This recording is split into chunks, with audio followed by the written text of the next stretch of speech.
अच्छा, आपने एक चीज़ गौर करी है,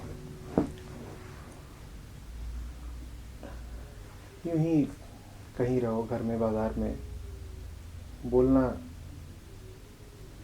आसान होता है।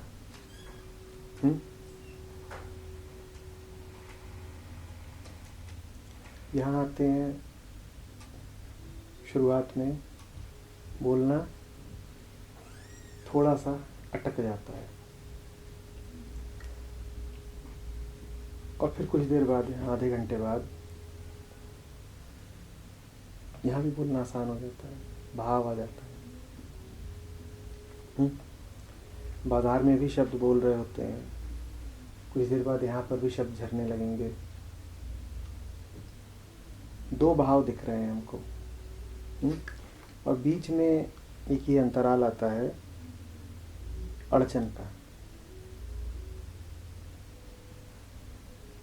ये क्या है?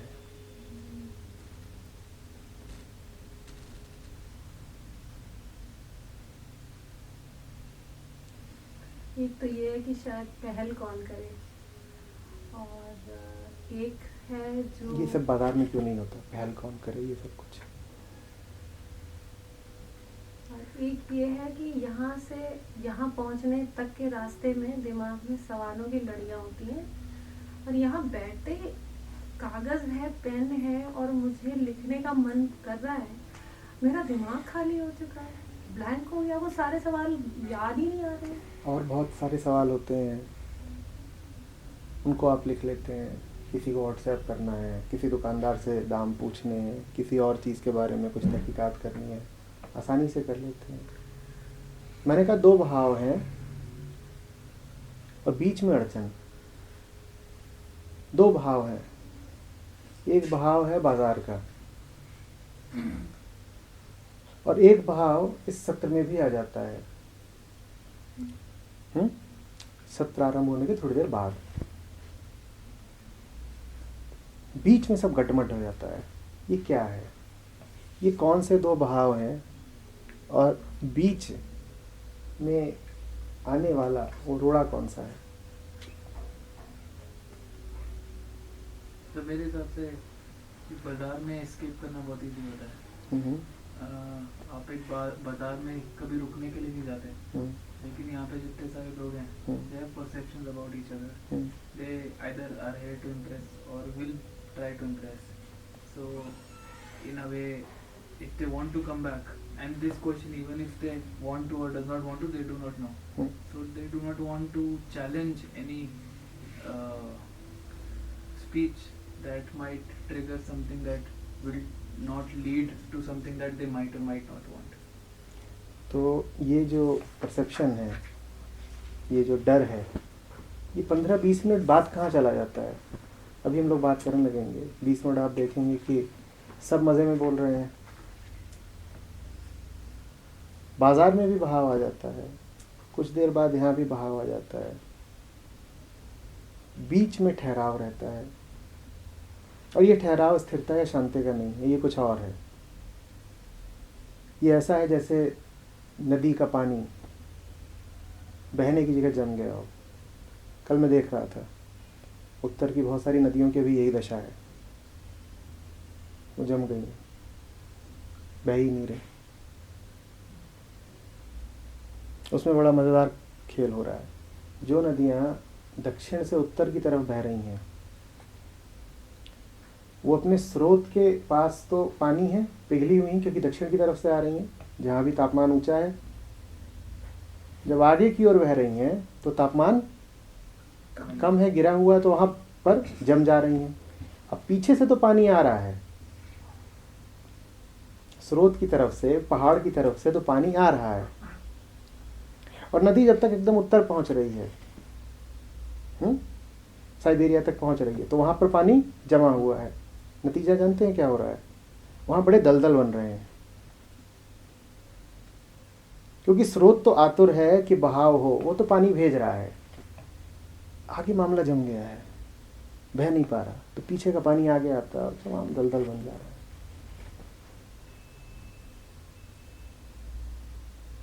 मुझे नहीं मालूम उस दृश्य का इस दृष्टि से संबंध कितना है?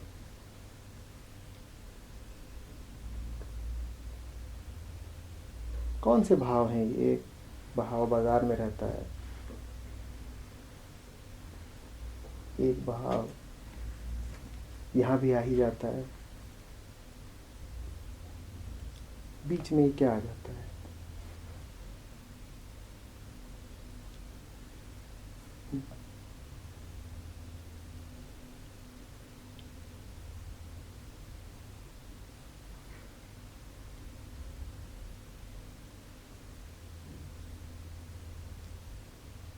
बीच में हम लोग हमारा माइंड सामने वाले को रीड कर रहा होता है कि किस कंटेक्स्ट में बात चल रही है। मैं अचानक से कर लिया तो मैं तुरंत जाके बोलना नहीं शुरू कर दूँगा। पहले I try to understand the context, जो बोल रहा है उसकी personality I try to understand. If he is someone, he or she is someone, I should go ahead, then I talk, otherwise I focus for what the reason I have come. मैं अपना primary काम करूँगा and I go back. ये काम बाजार में क्यों नहीं करते? वहाँ तो झटपट मुंह खोल देते हो। जब जाते हो दुकानदार के पास, सिम कार्ड चाहिए तो पहले उसका व्यक्तित्व परखते हो, पहले पूरा माहौल नापते हो, उसके बाद बोलते हो क्या? या घुसते ही, और अगर भीड़ देखते हो तो चिल्ला के भी दूर से ही बोल देते हो?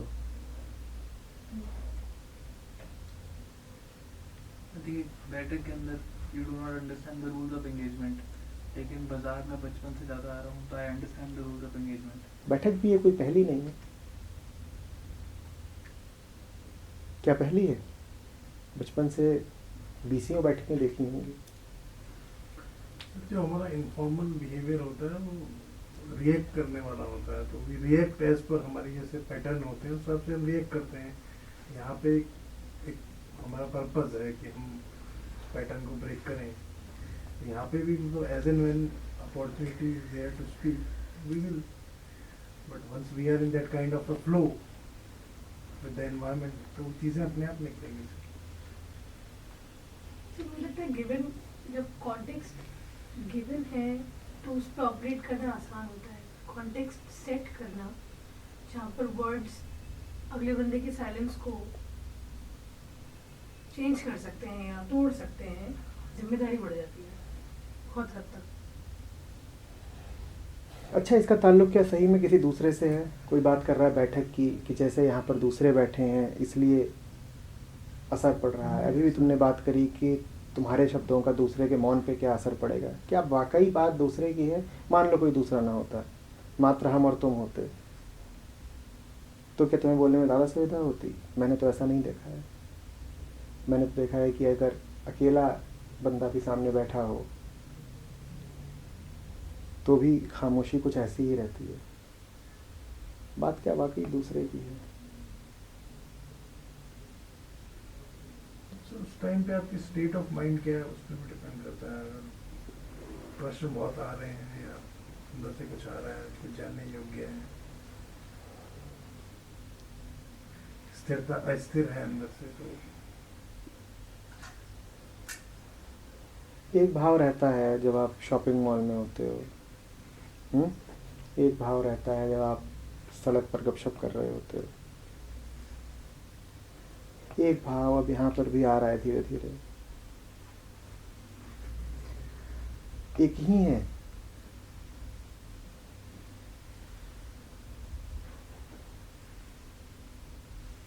वो चेहरे एक ही हैं जो सड़क पर गपशप कर रहे होते हैं और यहाँ पर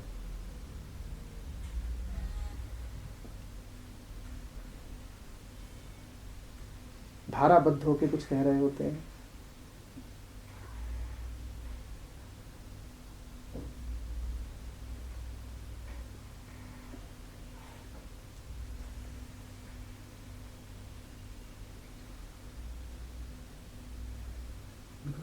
We are trying to understand things which are actually beyond our present thinking and scope.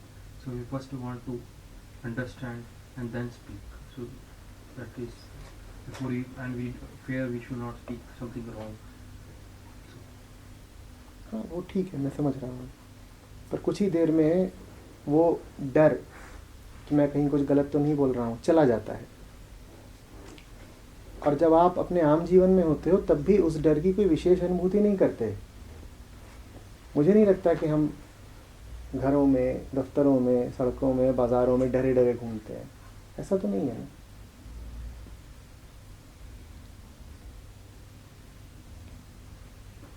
विषय है अभिव्यक्ति, एक्सप्रेशन।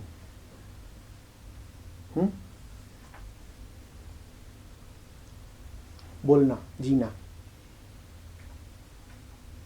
एक ही तरह से तो अभिव्यक्ति होती नहीं। जो कुछ कर रहे हो वो तुम्हारी अभिव्यक्ति है। तुम जो हो वही वचनों में, कर्मों में परिलक्षित होता है। अभिव्यक्ति लगातार होती ही रहती है। उसी अभिव्यक्ति को मैं भाव कह रहा हूँ, उसी अभिव्यक्ति को मैं भाव कह रहा हूँ। मैं अभिव्यक्ति और अभिव्यक्ति में अंतर जानना चाहता हूँ।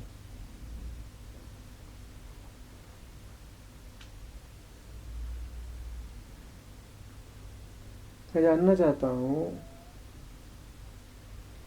उस चेहरे में, उस जबान में, उस वाणी में क्या अंतर है जो यहाँ बोलती है बनिस्बत उसके जो सड़क पर बोलती है। बोलती यहाँ भी धारा प्रवाह है और धारा वहाँ भी बहती है। कभी लोगों को गपशप में संलग्न देखना, धारा ही बह रही होती है ना।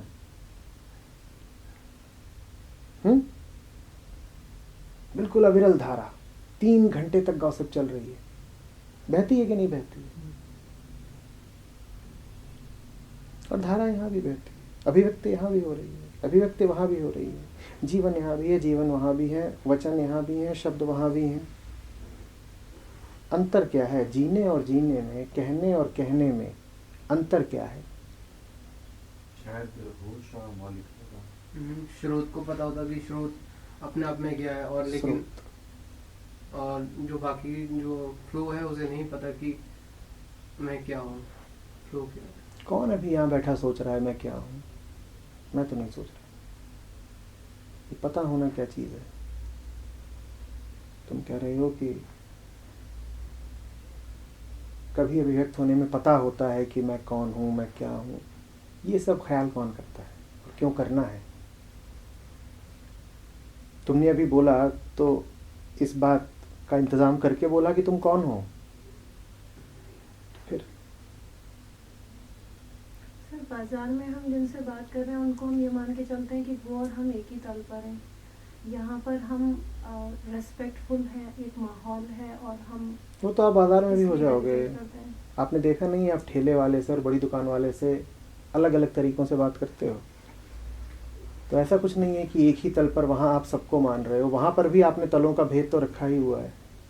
तो जो हमारा बाहरी जीवन है वो एक तरह से हमारा रोल प्ले है।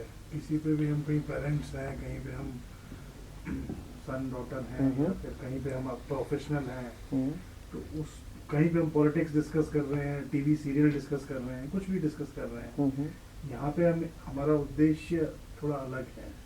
तो हम उनकी जो व्यवहारिक बातें होती हैं, मतलब the people who are here and now, they are have bit different approach to life, कि वो जो लाइफ से थोड़ा ऊपर उठ के देखना चाहते हैं, जो रोजमर्रा के अपने माइंड में कैद नहीं है। थोड़ा सा सोचते हैं there is one dimension above जो हमें मुक्त करती है। इन्होंने एक बात यहाँ के भाव के बारे में बोली कि यहाँ का भाव स्रोत जनित है और यहाँ पता होता है कि मैं कौन हूँ इत्यादि। एक बात आपने बाहर के भाव के बारे में बोली कि वहाँ हम रोल प्ले करते हैं, कुछ किरदार निभाते हैं। मैं दोनों से एक ही सवाल पूछ रहा हूँ। जब यहाँ बोल रहे होते हो तो इस बात का पता लेके बोल रहे होते हो कि मैं कौन हूँ इत्यादि, और जब वहाँ पर बातचीत कर रहे होते हो, वहाँ जब भाव होता है, वचन होते हैं, अभिव्यक्ति होती है, तो ये ख्याल करके बोल रहे होते हो क्या कि तुम कोई किरदार निभा रहे हो, कोई पात्र है, तुम्हारा रोल प्लेइंग चल रही है? कितने लोग हैं जो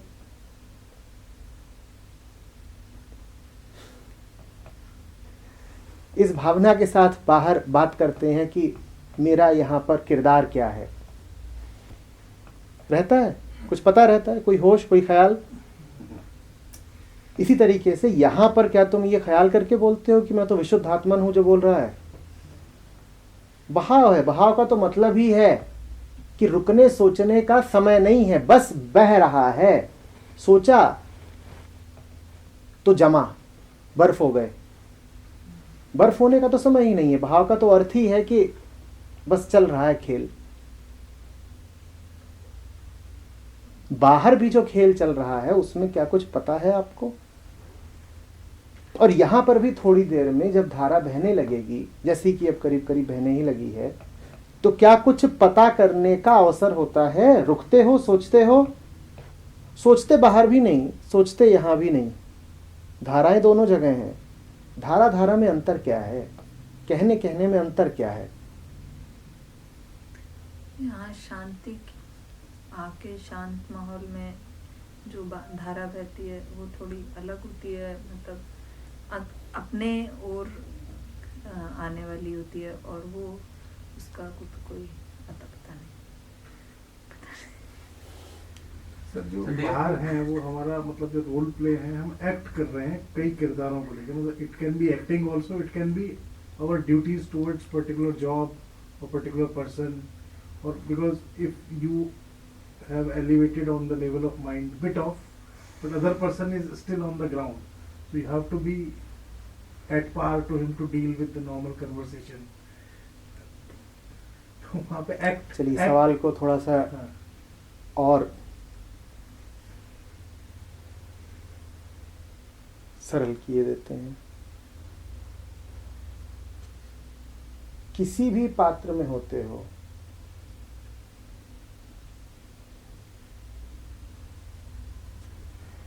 और पात्र में अगर रम गए हो, तो फिर संवाद याद रखने की जरूरत नहीं पड़ती ना, बोले जाते हो। ठीक, अधखुली आंखों से भी बोल लोगे, उनींदे हो तो भी बोल लोगे, आधे बेहोश हो तो भी बोल लोगे।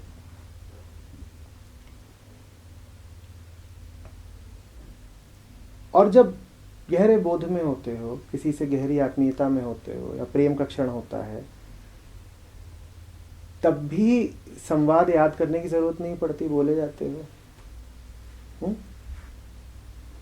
या तुम्हारी निर्दोषता के क्षण है, या किसी से निस्वार्थ तरीके से बस यूं ही जुड़े हुए हो, तब भी जो तुम्हारी अभिव्यक्ति होती है वो रटी रटाई नहीं होती।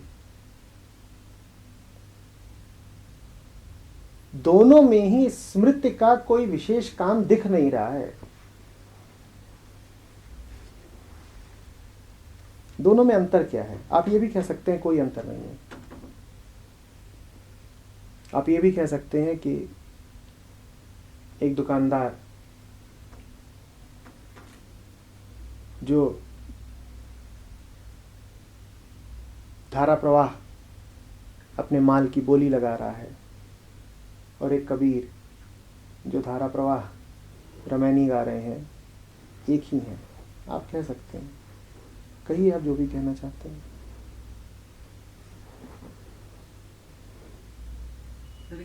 कॉन्वर्सेशन मेरे हिसाब से एक ट्रांजैक्शन की तरह होती है, एक वैल्यू होती है उसके अंदर। एक बाजार के अंदर मुझे पता है कि मुझे वो वैल्यू कहाँ, मतलब मैं किसी से बातचीत कर रहा हूँ तो वो बातचीत या तो एक स्टेटमेंट है, या क्वेश्चन है, या रिएक्शन है। It is value, it adds the value. Here I do not know what the value is. Do I ask a question? If I ask a question, do I add value? and will I get value in return? I'm not sure. वो question is maybe वो एक difference है कि मुझे यहाँ पे अभी value समझ नहीं आई है। जब आ जाएगी तो मैं उसी flow में बहूँगा जो आप बात करें शायद। ये थोड़ी बात आगे बढ़ी। कह रहे हैं बाजार में जो भी कुछ कह रहे हैं तयशुदा है, पता है कि क्या करूँगा तो क्या मिलेगा, कितना दे रहा हूँ, कितना पा रहा हूँ। यहाँ पर कुछ पता नहीं है, जो पूछ रहा हूँ वो उचित है कि क्या। ये भी पता नहीं है कि जो प्रतिसाद आना है उसमें भी कुछ कीमत है या नहीं, पर फिर भी बैठे हुए हैं। ठीक है, चलिए। तो आपका दावा है कि अंतर है। पहले भाव और दूसरे में अंतर है? मुझे नहीं मालूम, आप बताइए। आप कह रहे हैं एक जीवन में और दूसरे जीवन में अंतर है। हो सकता है हो सकता है ना हो, आप समझाइए। वहाँ पे हम अपने आप को बोध कराते रहते हैं, यहाँ पे अपने बोध में होते हैं ऑलरेडी, मतलब अपने आप को जाने हुए होते हैं। तुम केले खरीदने गए हो, तुम अपने आप को क्या बोध कराते रहते हो? नहीं मतलब negotiate जीवन से बोलो, बात किताबों से नहीं। जो तुम्हारे अनुभव होते ही हैं रोजाना, उनसे बोलो।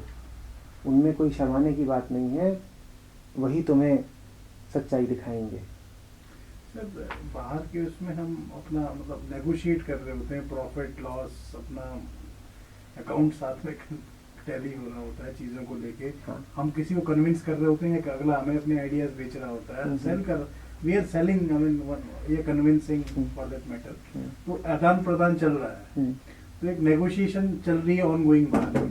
चाहे हमें किसी को कन्विंस करना है, कोई हमें कन्विंस कर रहा है। यहाँ पे हमें किसी को कन्विंस नहीं करना पर्टिकुलरली। तो यहाँ पे जो इन्वायरमेंट है that is beyond the transactional, because outer nature is more of a transactional. तो इसी बात को थोड़ा सा और साफ करके समझाइए मुझे। उद्देश्यता और निरुद्देश्यता। बाहर कुछ उद्देश्य होता है लगातार। अच्छा, और होता है, ये पक्का है। बाहर जब भी आप किसी भी गतिविधि में, आदान प्रदान में लिप्त होते हैं तो वो सोद्देश्य होता है। ऐसा होता है?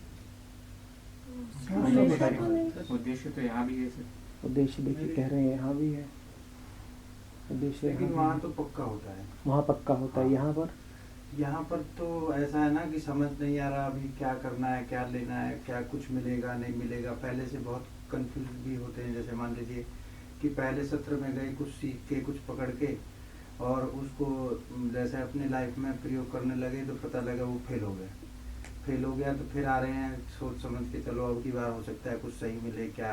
तो उस तरह का कंफ्यूजन भी होता है। लेकिन जब बाहर हम कुछ करते हैं, चाहे मतलब किसी से गपशप भी कर रहे हैं, तो तब भी पक्का है कि कुछ ना कुछ हम बटोर रहे हैं वहाँ पे अपने लिए, कोई अपनी इमेज को बनाए रखने के लिए, कुछ भी करने के लिए। मतलब कुछ ना कुछ होता है बिजनेस हमेशा। चाहे गपशप कर रहे हैं, बुक पढ़ रहे हैं, किसी को कुछ सिखा रहे हैं, बता रहे हैं, या सुन रहे हैं, कुछ भी कर रहे हैं।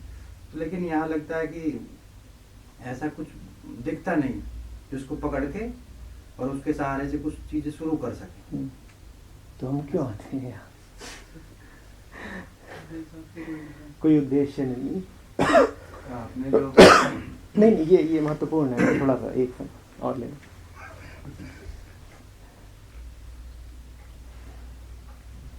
माल की कोई आश्वस्ति नहीं।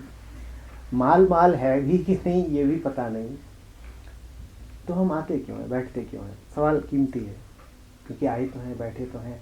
आपने भी यही कहा कि कुछ पता नहीं क्या पूछ रहे हैं, जो मिलेगा उसका मूल्य पता नहीं। आपने भी यही कहा कि बाहर तो बटोरते रहते हैं, यहाँ कोई ज़रूरी नहीं है कुछ बटोरने को मिले, और बटोर भी लें तो उसकी कोई उपयोगिता होगी या नहीं ये जानते नहीं। तो फिर क्या है, जो हम में से कई लोग हैं जिनसे अक्सर मुलाकात होती रहती है, हम लोग अक्सर बैठक करते रहते हैं। ये बाजार नहीं, ये हाट नहीं, कोई यहाँ से रुपए पैसे लेके नहीं जा रहा। अक्सर आप यहाँ से बिल्कुल खाली हाथ ही लौटते हैं, और कई बार तो उलझे हुए लौटते हैं। ऐसा भी हुआ है। सर, एक अनजानी सी फोर्स होती है जो यहाँ खींच लेती है, पता नहीं होता, बस वो फोर्स है जो यहाँ ले आती है। खाली जैसे मुझे मेरा खाली होने के लिए भी काफी बार चुके हैं। जिंदगी तथ्यों को समझना, अपनी कंफ्यूजन्स क्लैरिटी चाहिए, एक पॉजिटिव एनर्जी मिलती है ताकि हम just समझ सकते हैं। तो अंतर क्या हुआ होने और होने में, जीने और जीने में? अंतर क्या हुआ? केंद्र का ही अंतर हुआ। क्या वो बात थोड़ी सी गूढ़ हो जाती है, फिर और थोड़ा सा समझा के बताइए।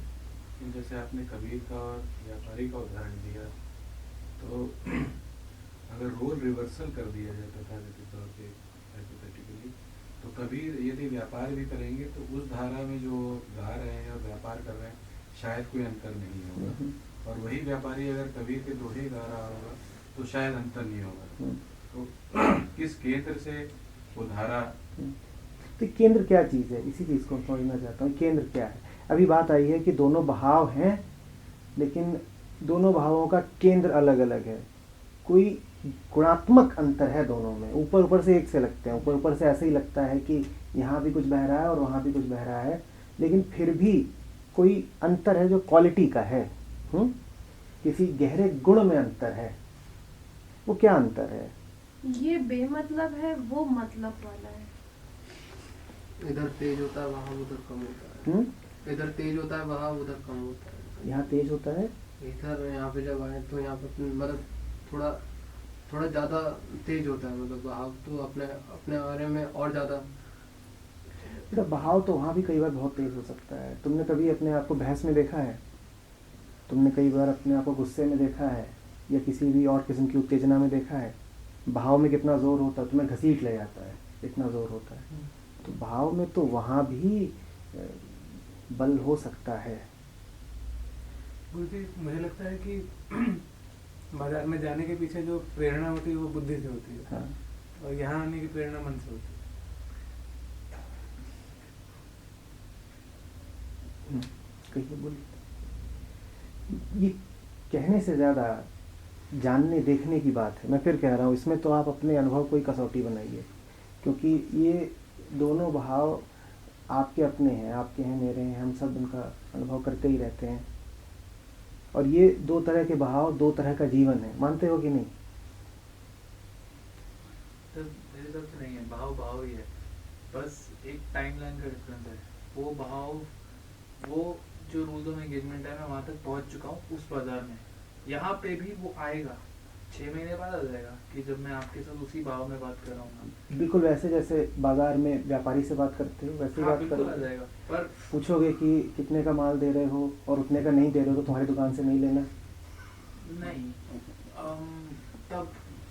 तब ये पूछूंगा कि मैं ऑलरेडी ले चुका हूँ। तुम्हें तो कैसे पता 6 महीने बाद क्या होगा? सर, आई थिंक ये जो मतलब दोनों परिस्थितियां हैं बाजार की और यहाँ की, इसमें परसेप्शन का फर्क है। तो यहाँ पे आके हमें वो शिफ्ट मिलता है परसेप्शन में, जो बाहर नहीं है। बाहर हमारा परसेप्शन बिल्कुल सतह पर है, यहाँ पे आके हमारा परसेप्शन थोड़ा गहरा हो जाता है, बिकॉज हम प्रैक्टिकल चीज़ों से उठ के थोड़ा सा ऊपर बात करते हैं। क्योंकि जो हमारी आउटर वर्ल्ड में हमारी मतलब प्रॉब्लम्स हैं या डिफ़िकल्टीज हैं, वो माइंड क्रिएटेड हैं। यहाँ पे आके हमें नो माइंड वाली जो है स्थिति मतलब महसूस होती है। क्योंकि अगर हम किसी चीज़ को डिस्कस कर रहे हैं माइंड लेवल पे, तो वो मतलब सर्कल में घूम रहे हैं। यहाँ पे जो चीज़ें हमारी माइंड क्रिएटेड हैं, उनका जो हमें समाधान है वो माइंड पे मिलना मुश्किल है। यहाँ पे आके हमें वो शिफ्ट इन परसेप्शन होता है, जहाँ पे हम इनवर्ट जाते हैं कुछ हद तक। वहाँ हम भाव ही हो जाते हैं, मतलब भाव ही हो जाते हैं। मतलब जो भी चल रहा है मुझे देख नहीं पाते, वो करते हैं, अभी सोचा अभी किया। यहाँ अगर भाव आया तो वो दिखाई देता है। अच्छा, इस पे मैं खुद आप जा रहे हैं, किसी ने अकारण आपकी कार पर चोट मार दी है, और आप उतर के देखने गए, तो आपको लगता है कि वो आपसे व्यर्थ की बहस कर रहा है, उल्टे आपको ही दोषी ठहरा रहा है।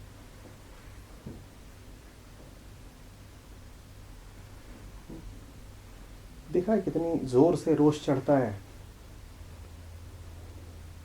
चेहरा सुर्ख हो जाता है, दिमाग भरना आ जाता है, और फिर मुंह से बिल्कुल धारा झरती है।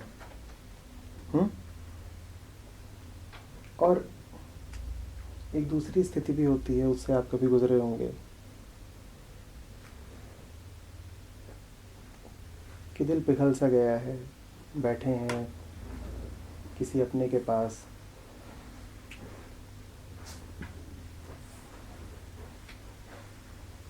आंखों से एक धारा झर रही है,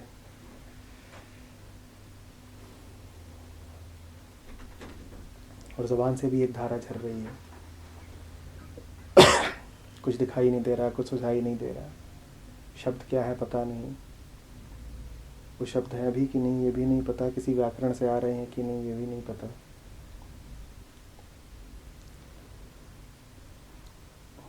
दोनों ही जगह आप ही होते हैं, दोनों ही स्थितियों से आप ही गुजरे हैं, आपको दोनों का अनुभव है।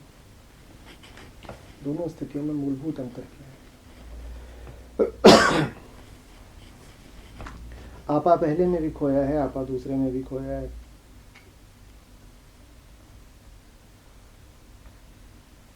जीवन वो भी है, जीवन ये भी है। प्रवाह वहां भी है, प्रवाह यहाँ भी है। सर एक जगह कॉज एंड इफेक्ट दिखता है, दूसरी जगह खाली इफेक्ट दिखता है, कॉज नहीं दिखता।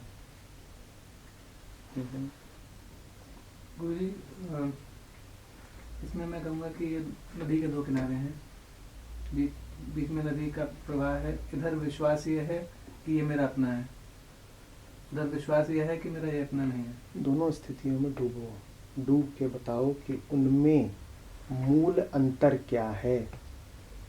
दिशा का क्या?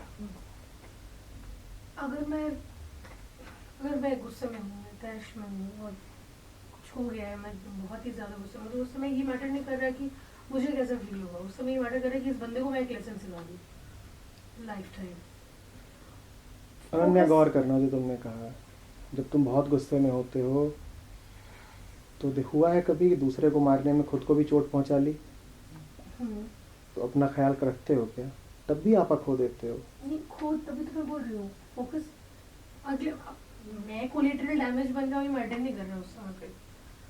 उस बंदे को तो लेसन सिखाना है कैसे भी करके। सेकंड केस पे एग्जैक्टली पता नहीं, आर्टिकुलेट तो नहीं कर पाऊंगी, पर अगला बंदा विश्वास इतना ज्यादा है कि वो कहीं ना कहीं उसका प्रेजेंस भी मैटर नहीं कर रहा है, मतलब इन सेंस की है नहीं है। वो तो पहले और दूसरी स्थिति में भी हो सकता है ना। पहली स्थिति में भी हो सकता है कि वो डर के भाग गया है, अब वो नहीं है और तुम फिर भी गाली बके जा रहे हो। दूसरी स्थिति में भी ऐसा हो सकता है कि प्रेमी दूर है और फिर भी तुम पीछे से कविताएं पढ़े जा रहे हो। पहली स्थिति में भी ऐसा हो सकता है कि उसके होने न होने का आभास ही छोटी बात बन गया हो। हुआ है कभी कि जिससे तुम लड़ रहे हो वो बेचारा आक्रांत होकर भाग भी गया, लेकिन फिर भी तुम पीछे से पत्थर फेंके ही जा रहे हो और उसके जाने के 2 घंटे बाद भी उसको अपशब्द बोले ही जा रहे हो। वो है नहीं कहीं आसपास, वो सुनेगा भी नहीं, पर फिर भी तुम भरे हुए हो। और दूसरी स्थिति में भी ऐसा हो सकता है कि प्रेमी कहीं आसपास भी नहीं, लेकिन फिर भी तुम्हारे आंसू झर ही रहे हैं। दोनों ही स्थितियों में बात दूसरे की शारीरिक उपस्थिति तक सीमित नहीं है। अंतर पता नहीं है कि नहीं, आपको मुझे बताना है अंतर है या नहीं। आप ये भी कह सकते हो कि दोनों भाव एक ही हैं। अंतर नहीं है सर, बस शब्दों का अंतर है, बाकी। और शब्दों का अंतर ना हो तो स्टेट ऑफ माइंड इसमें एग्रीमेंट एंग्री दोनों ही है, बट दोनों के भाव ही अलग। गहराई का तो देखने का है, भाव का अंतर। हम उस समय क्या देख रहे हैं। आपको अपने भीतर जाना होगा, आपको खुद ही देखना पड़ेगा कि उस स्थिति में जब आप पड़ोसी से, भाई से, पत्नी से या सड़क पर किसी अनजान मुसाफिर से लड़ने में संलग्न होते हैं या किसी व्यापारी से दाम की खातिर जिरह करने में लगे होते हैं, उस स्थिति में और एक प्रेम की स्थिति में, सरलता की स्थिति में भावों में कोई फर्क है या नहीं? पूर्णता का अंतर, पूर्णता का अंतर है। वहाँ हमें कुछ हमारा खोए जा रहा है या हमें कुछ लेना है या कुछ है। अनुभव का अंतर बताइए। अनुभव में सर एक हमारी नेगेटिव फ्रेम ऑफ माइंड है, मन की नकारात्मक स्थिति है, एक हमारी। ये तो आप बाद में बोलोगे, नकारात्मक सकारात्मक, ये तो नाम देने की बात है। मैं गुण का अंतर पूछ रहा हूँ, नाम का नहीं। एक बिल्ली का नाम हो सकता है मिली, एक बिल्ली का नाम हो सकता है ना मिली। नाम का अंतर मत बताइए, उनके गुण में क्या अंतर है। दोनों म्याऊं बोलती दिख रही है मुझे, तो उनके गुण में क्या अंतर है? प्रेम का अंतर नहीं है, गहराई का अंतर है। क्या गहराई का अंतर कैसे पता चलेगा? आप ही थे जो चौराहे पर भैंसबाजी कर रहे थे, जी, भीड़ खड़ा हो गई थी आपको देखने के लिए, जी, और आप ही थे जो कहीं एकांत में किसी के सामने नतमस्तक हो गए थे, आपा खो दिया था। उसमें घृणा का भाव है, उसमें स्नेह का भाव है। भाव तो भाव है, हम है भाव ही। स्नेह का भाव बाजार में भी आ सकता है, बहुत स्नेह उठता है बट मुझे नई शर्ट को देख करके। पिज्जा की ओर आपने कितनी स्नेहपूर्ण ललायित नजरों से देखा है कभी जानते हैं आप?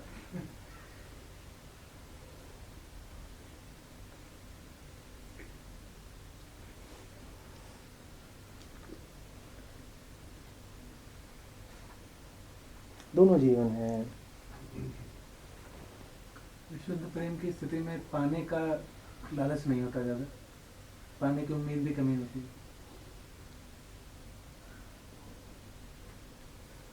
लॉजिक से परे होता है, उधर से लॉजिक पे नेगोशिएशन होता है।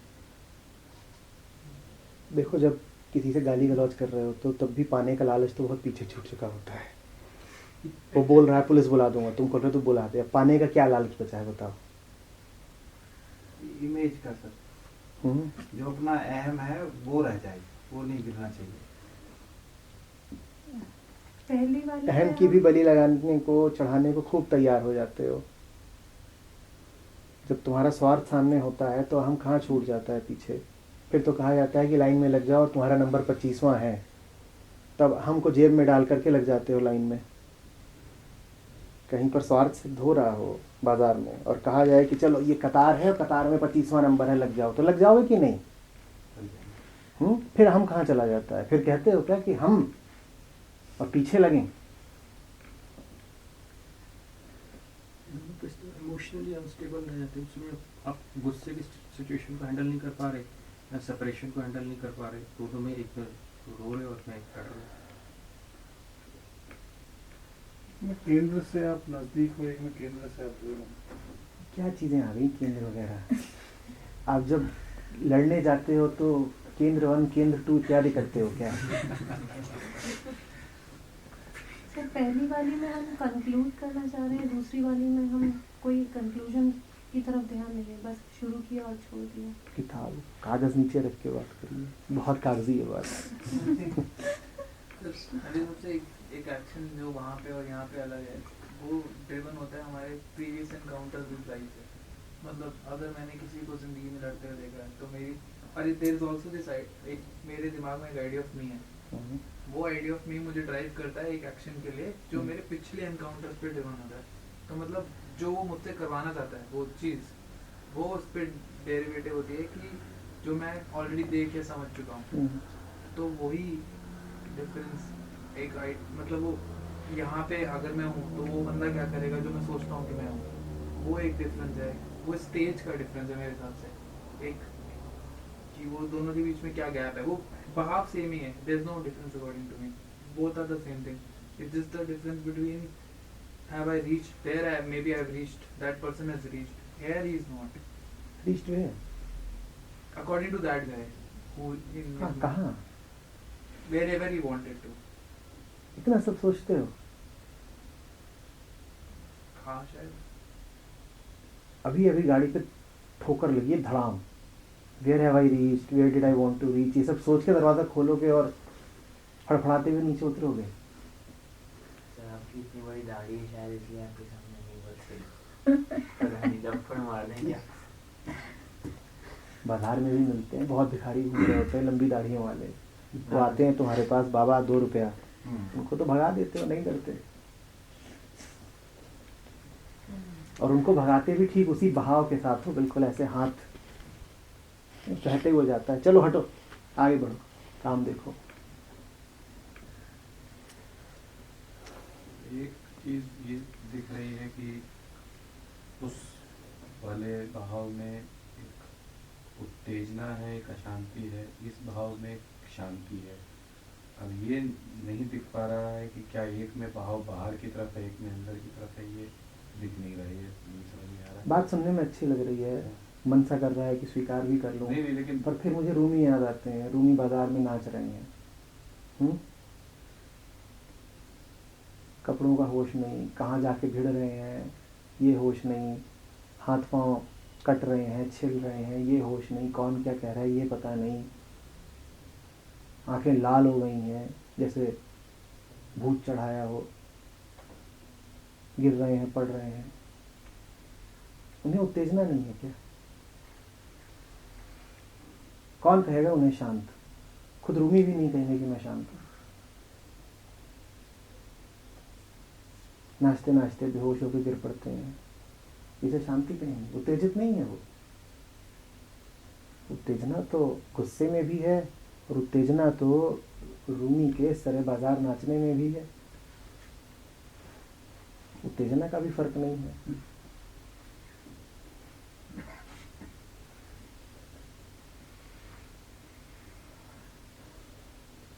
मेरे को देखने का मतलब उस समय अपने आप को कैसा देख रहे हैं? तुम देख रहे होते हो अपने आप को कभी भी? अभी देख रहे हो क्या?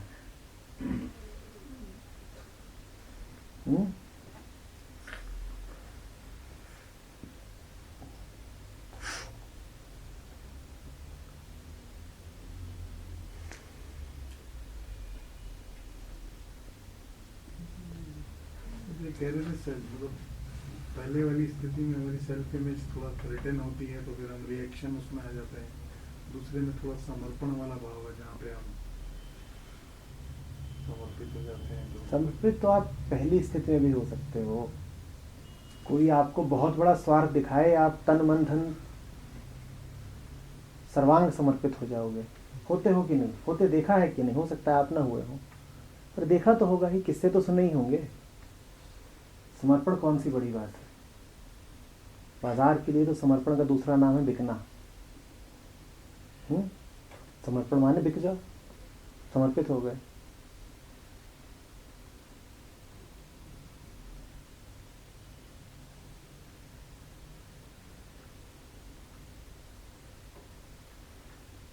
देखिए, लक्षणों के आधार पर, दृश्यों के आधार पर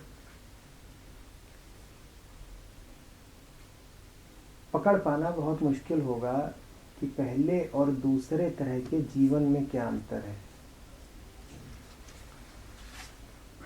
आप कह नहीं पाएंगे कि पहले में इस तरह का व्यवहार होता है, उसके ये चिन्ह होते हैं, और दूसरे में इस तरह का व्यवहार होता है और दूसरे के उसके कुछ भिन्न चिन्ह होते हैं। चिन्हों में, व्यवहार में, आचरण में आप अंतर पा पाएं ये कोई आवश्यक नहीं है। हमारे सामने दो हैं विकल्प, या तो हम कह दें कि फिर अंतर है ही नहीं, क्योंकि दिखने में तो अंतर लग नहीं रहा, या हम ये भी कह सकते हैं कि अंतर कुछ ऐसा है जो दिख नहीं सकता, लेकिन अंतर है जरूर। आप क्या पक्ष चुनते हैं वो इस पे निर्भर करेगा कि आप दिखने को कितनी प्राथमिकता देते हैं। अगर आपके जीवन में वही केंद्रीय है जो दिखता है और आपके लिए मात्र वही अस्तित्वमान है जो दिखे, तो आप कहेंगे पहला भाव और दूसरा भाव एक है। पहली तरह का बोलना, पहली तरह जीना, और दूसरी तरह बोलना, दूसरी तरह जीना एक है। और अगर आप किसी ऐसे के सामने नतमस्तक हैं, उसे अपनी मूक मान्यता देते हैं,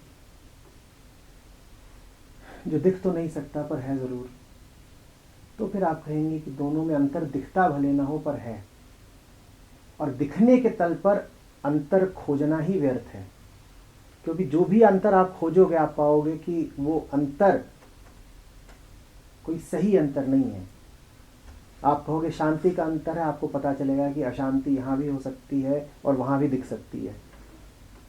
जजमेंट है ही नहीं। जो लक्षण आप एक के साथ जोड़ के देखोगे वो लक्षण आपको दूसरे में भी मिल सकते हैं। आप कहोगे दूसरे भाव में इंसान मौन हो जाता है, तो आप पाओगे कि अक्सर दुश्मन एक दूसरे के सामने बहुत मौन रहते हैं। चिन्हों के आधार पर, आचरण के आधार पर भेद कैसे करोगे? प्रेमी मौन हो जाते हैं, देखा है, निर्वाक, क्या कहें। और जिससे आपकी रंजिश हो उसके सामने भी आप 6 महीने तक मौन रह सकते हो। देखा है कभी? जब लड़ाइयां हो जाती हैं तो वचन रुक जाते हैं, बातचीत थम गई। मौन दोनों जगह हो सकता है, मौन भी दोनों जगह हो सकता है और अशांति भी दोनों जगह हो सकती है। गति भी दोनों जगह हो सकती है, अगति भी दोनों जगह हो सकती है। तो कह पाना बहुत मुश्किल होगा फिर कि पहले और दूसरे में अंतर क्या है। कह पाना बहुत मुश्किल होगा फिर कि जिसको आपने पहला केंद्र बोला और जो दूसरा केंद्र है, इन दोनों से उठते हुए जीवनों में अंतर क्या है। फिर कह पाना बहुत मुश्किल होगा कि एक जिसको हम कहते हैं संसारी और एक जिसको हम कहते हैं संत, उन दोनों में अंतर क्या है। क्योंकि हो सकता है दोनों का आचरण बिल्कुल एक सा लगे, हो सकता है उन दोनों का जीवन बिल्कुल एक सा लगे, दोनों अपने अपने बहाव में रत हैं। आप एक गृहस्थ को देखिए, आप पाएंगे कि उसको विचार की अब बहुत ज़रूरत ही नहीं बची। उसका जीवन अब अभ्यास पर चल रहा है। वो सुबह उठता है, उसको विचार नहीं करना पड़ता क्या करना। वो सुबह उठते ही किचन की तरफ भागता है, चाय बनाता है, बच्चों को तैयार करता है, बस में बैठाता है, फिर खुद तैयार होता है, दफ्तर चला जाता है। दफ्तर में भी उसके तयशुदा काम है। निर्विचार जीवन जी रहा है, कोई ग्रंथि नहीं, कोई उलझन नहीं, कोई समस्या ही नहीं है उसके सामने, उसे सब पता है। जीवन में अब उसके लिए कोई रहस्य बचा कहाँ है, कोई गुत्थी नहीं सुलझानी है, कहाँ कोई पहेली है। जो कुछ है हमें पता है। मुझसे पूछो पूरे दिन का क्या कार्यक्रम होना है, मुझे पता है, सब कुछ ठीक ठीक पता है। कुछ भी ऐसा नहीं जो कोहरे में छुपा हो, कुछ भी ऐसा नहीं जिसे वो अज्ञेय कह सके। ये गृहस्थ का जीवन है। और तुम किसी संत के पास जाओ तो वहां पर भी तुम एक अविच्छिन्न धारा देखोगे। उसे भी सोचना नहीं पड़ता, वो भी उठता है और कहीं को भी चल देता है, वो भी उठता है और कुछ भी कर लेता है। उसको भी दिन जहां ले जाता है वैसे ही चला जाता है। सूरजमुखी का फूल जिधर सूरज ले गया उधर को चल देता है। तुम कहोगे ये भी तो फिर गृहस्थ जैसा ही हुआ। गृहस्थ को भी परिस्थितियां जहां ले जाती हैं उधर को चला जा रहा है, संत को भी अस्तित्व जहां ले जा रहा है उधर कोई चला जा रहा है। दोनों में अंतर क्या हुआ? वाकई दोनों में कोई अंतर नहीं दिखेगा। अगर दृश्य के तल पे अंतर खोजोगे तो अंतर है कहाँ? आप चुन लीजिए। बिल्कुल आप कह सकते हैं कोई अंतर नहीं है, और आप कह सकते हैं कि है कोई गूढ़ सूक्ष्म अंतर जिसको इंद्रियां नहीं पकड़ पाएंगी, जो मन की समझ से परे है। पर कुछ अंतर है जरूर, वहां कुछ खिला खिला सा दिखता है जो इधर नहीं, इधर कुछ उजाड़ उजाड़ सा दिखता है जो उधर नहीं। पर याद रखिएगा, आप जो भी कुछ कहेंगे उसका कोई साक्ष्य आपके पास नहीं होगा। फूल यदि आप कहते हैं कि खिला है संत के जीवन में, तो उस फूल का कोई चित्र आप कभी नहीं उतार पाएंगे।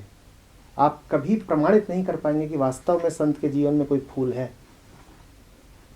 और अगर आप कहते हैं कि गृहस्थ के जीवन में कोई सूनापन है, तो उस सूनेपन की भी कोई तस्वीर आप कभी उतार नहीं पाएंगे। कोई आपसे साक्ष्य मांगे कि बताओ मैं हूं गृहस्थ और मेरे जीवन में क्या कमी है, आप कभी उसे साबित नहीं कर सकते, कभी नहीं साबित कर सकते। कभी इन तर्कों में उलझिएगा भी मत, कभी किसी को साबित करने मत बैठ जाइएगा कि उसके जीवन में कोई कमी है। अगर उसे स्वयं नहीं दिख रही तो आप दिखा नहीं पाएंगे। कबीर सुंदर क्यों है, कृष्ण आकर्षक क्यों है, जीसस दिल क्यों जीत लेते हैं, ये बात कोई कहने समझाने की है, प्रमाणित करने की है? प्रमाणित आप कर ही नहीं पाएंगे। प्रमाण देने बैठेंगे आपके हर प्रमाण को काट दिया जाएगा, कोई अकाट्य तर्क हो ही नहीं सकता। अभी आपके ऊपर है, आप कह दीजिए कि दोनों एक हैं। प्रमाण यही कहता है कि दोनों एक हैं, और आप ये भी कह सकते हैं कि दोनों अलग अलग हैं। अगर आप कहते हैं दोनों अलग हैं और दोनों में गुणात्मक तल पर कोई अंतर है, तो याद रखिएगा कि आप खतरा उठा रहे हैं। खतरा है अतर्क बात कहने का, क्योंकि अब आपने जो कहा वो बात आप साबित नहीं कर सकते, तो आपने बात खतरे की कह दी।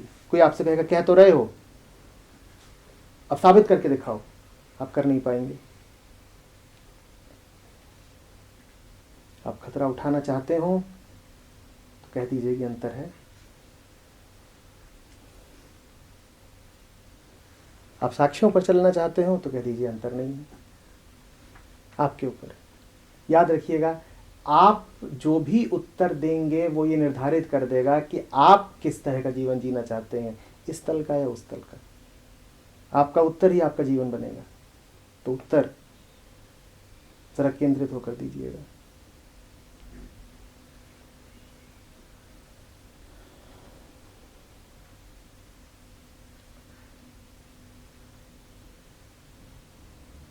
क्या यहाँ होना इस बात का प्रूफ नहीं है कि वहाँ पर कुछ तो सुनापन है?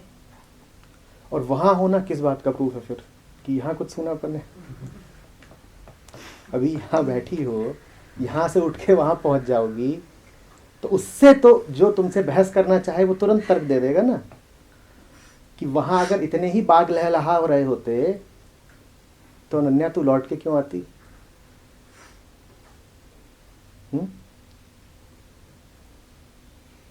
आई थिंक कुछ महसूस करने का डिफरेंस है, जो आप हर जगह पे महसूस करते हो और उसके साथ अपने आप को अटैच करते हो।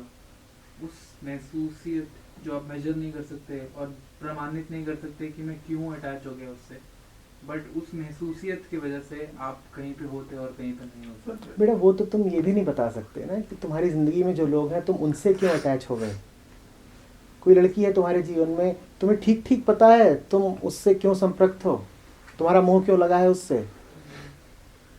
कुछ भी पता है। तुम कबीर से पूछोगे तेरा राम से क्या रिश्ता, कबीर ईमानदार है, बता ही नहीं पाएंगे, या कुछ बताएंगे भी तो ऐसे संकेतों में जो कोई कबीर ही समझ सकता है। तुमसे भी कोई पूछे कि तुम्हारी प्रेमिका से क्या रिश्ता, और अगर तुम ईमानदार हो तो बता नहीं पाओगे। तुम कहोगे ऐसा हुआ था, वो एक बार बस में दिखी थी, फिर क्या हुआ था, उन्हें पता ही नहीं है क्या हुआ था, तुम बता ही नहीं पाओगे, बस कुछ हो गया। क्यों मिले इसका भी कोई कारण नहीं दे पाओगे। मिलने का जो कारण होगा वो पूरा का पूरा संयोगिक होगा। हुआ क्या था, कुछ नहीं, पड़ोस में रहती थी, बस में मिल गई थी, मोहल्ले में रहती थी, एक ही कॉलेज में पढ़ते थे। टूटे क्यों, वो भी संयोगिक होगा। अब कोई कहे कि ये तो वैसी ही बात है जैसे कबीर का राम से रिश्ता अकारण है, मेरा और मेरी प्रेमिका का रिश्ता भी तो, वहां भी कोई साफ साफ कारण नहीं पता, यहां भी कोई साफ साफ कारण नहीं पता। जो कारण पता चलते हैं वो बस ऐसे ही छोटे मोटे हैं। मैं घर आ रहा था, उसके रिक्शे ने टक्कर मार दी, अब इससे प्रेम थोड़ी हो जाना चाहिए, पर हो गया। तुम्हारे ऊपर उसका रिक्शा चढ़ा खड़ा है, तुम्हें प्रेम हो रहा है, ये कोई कारण होगा? तुम कॉलेज में थे, तुम्हारे कॉलेज में सैकड़ों लड़कियां रही होंगी, एक तुमने पकड़ ली, ये कोई कारण हुआ? तो कारण यहां भी नहीं, कारण वहां भी नहीं दिखता।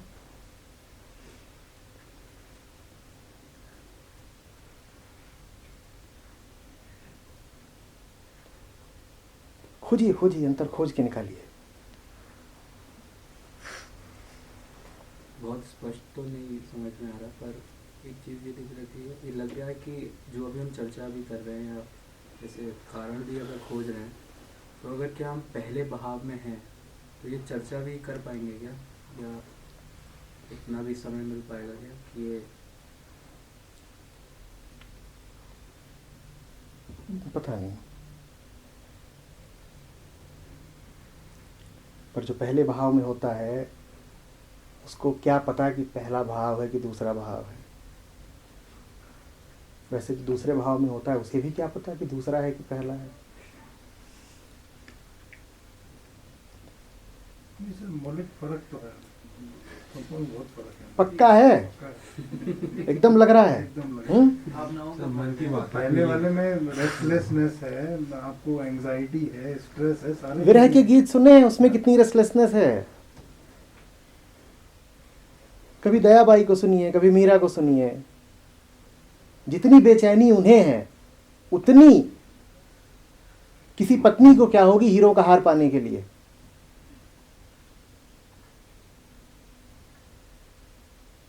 ऐसा थोड़ी है कोई कि जो आध्यात्म में गया वो बिल्कुल शांति की प्रतिमूर्ति बन जाता है।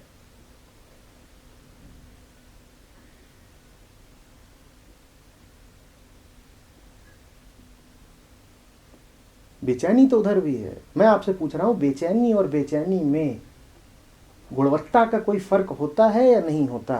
सर बाहर का जो है वो मतलब अगर आपने उसको देख लिया है तो वो इम्परमानेंस नजर आएगा। The thing which makes you happy today वो आपकी मिजरी का कारण बन जाएंगे अगले दिन। ये बात आपको तब पता होती है जब आप गुस्से में होते हो, जब आप भावना के आवेग में होते हो, जब आप काम के आवेग में होते हो। सेक्स के क्षण में कभी याद आया है कि ये सामने जो है इसे राख हो जाना है, एक दिन राख में लौट रहा हूं? सर इंसान है तो इमोशंस तो होंगे। मैं कह ही नहीं रहा कि नहीं होने चाहिए, मैं पूछ रहा हूं कि क्या बहाव के क्षण में याद आता है? मतलब मुर्दा में और जिंदा में यही तो आई थिंक अवेयरनेस क्या कि जो जिंदा होता है उसे कुछ पता नहीं होता। नहीं मतलब इसके अंदर इमोशंस होंगे। मतलब मैं इमोशंस का विरोध कब कर रहा हूँ? मैं तो ये पूछ रहा हूँ कि जो बातें आप कह रहे हैं इम्परमानेंस इत्यादि, वो बात बहाव में कहीं याद आती है क्या? आई थिंक भाव के भी स्टेजेस होते हैं। एक ठहराव कम हो जाता है। सर वो एक आपने एक वर्ड यूज किया था याद, जो याद होती है वो रहती है सर। मतलब आप एंगर भी कर रहे हैं तो याद है आपको। सही में फिर आपने गहराई से एंगर नहीं करा कभी। कितने हैं लोग यहाँ जो गुस्से में पागल हुए हों कभी, तब याद रह जाता है कि ये सब इम्परमानेंट है। अच्छा, इस वक्त भी अगर आप बहाव में हैं तो कुछ याद आ रहा है कि ये जो हो रहा है ये इम्परमानेंट है, थोड़ी देर में सत्र खत्म हो जाएगा और आपको घर जाना है? ये सब याद कहाँ है? भाव का अर्थ ही है कि याद वगैरह पीछे छूटी, विचार पीछे छूटा, जीवन बह रहा है। वो सर एक्यूमुलेट नहीं कर रहा ना वहाँ पर सिचुएशन को, जैसा है वो बह रहा है। गुस्सा है तो गुस्सा है, रो रहा है तो रो रहा है। वही यहाँ हो रहा है क्या? वही यहाँ नहीं हो रहा? यहाँ पर भी तो बस सब बह रहा है। सत्र यहाँ तक खिंचाया, घंटे से ऊपर हो रहा होगा, हमें क्या पता क्या हो रहा है।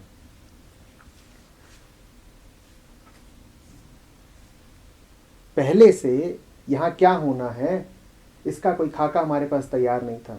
मेरे पास भी नहीं था, आपके पास भी नहीं था। एक आड़ा तिरछा घुमावदार सर्पीला बहाव है जो बढ़ा जा रहा है आगे, वैसे ही जैसा किसी भी स्थिति में होता है जीवन की। तो फिर इस स्थिति में और बाजार की स्थिति में मूलभूत अंतर क्या है? वहां भी यही हो रहा होता है ना। आप बाजार गए होते हो कई बार और एक दुकान से दूसरी दुकान, तीसरी दुकान, फिर कोई बीच में परिचित मिल गया, उससे थोड़ी देर गपशप, फिर कहीं पर दिख गया कि संतरे का रस मिल रहा है तो हाँ सोचा अच्छा चलो पी लें, दिख गया है तो पी लें। ये सब कुछ योजनाबद्ध तरीके से थोड़ी हो रहा होता है, या हो रहा होता है?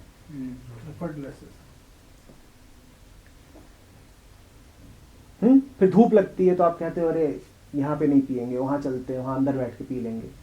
वहाँ अंदर पीने जाते हो तो कहते हो तो गंदा बहुत है, चलो फिर किसी मॉल में चलते हैं, किसी ब्रांड का पियेंगे। वहाँ भी कहाँ कोई योजना होती है, एक के बाद एक स्थितियाँ आ रही होती हैं और जीवन घुमावदार तरीकों से आगे बढ़ रहा होता है। ठीक वैसे जैसे यहाँ पर एक के बाद एक उत्तर आ रहे हैं और ये जो उत्तर है यही सत्र को आगे बढ़ा रहे हैं, ऐसा ही तो हो रहा है ना। तो उसमें और इसमें अंतर क्या है?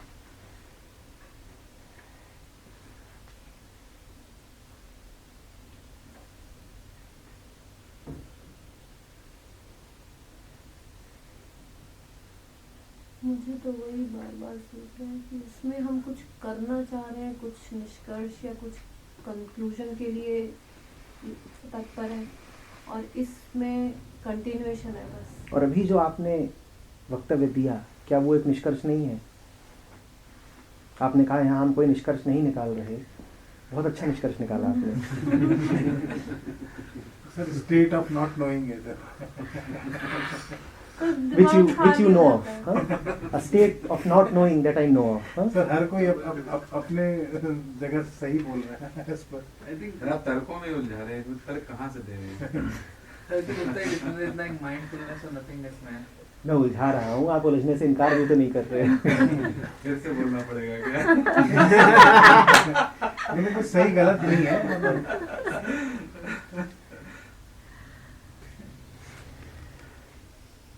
मैंने उत्तर मांगा है, मैं पूछ रहा हूँ अंतर है या नहीं है? नहीं है, अंतर है। नहीं है, नहीं है सर, नहीं है। सर इस तरीके से देखा जाए तो नहीं है, बट अनुभवी को पता है कि मेरे अनुभव में अंतर है, एक्सपीरियंस में अंतर है सर।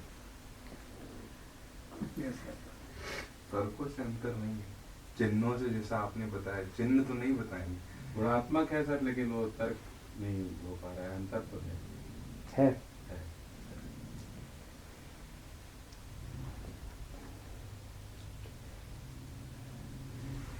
कितना महत्वपूर्ण अंतर है?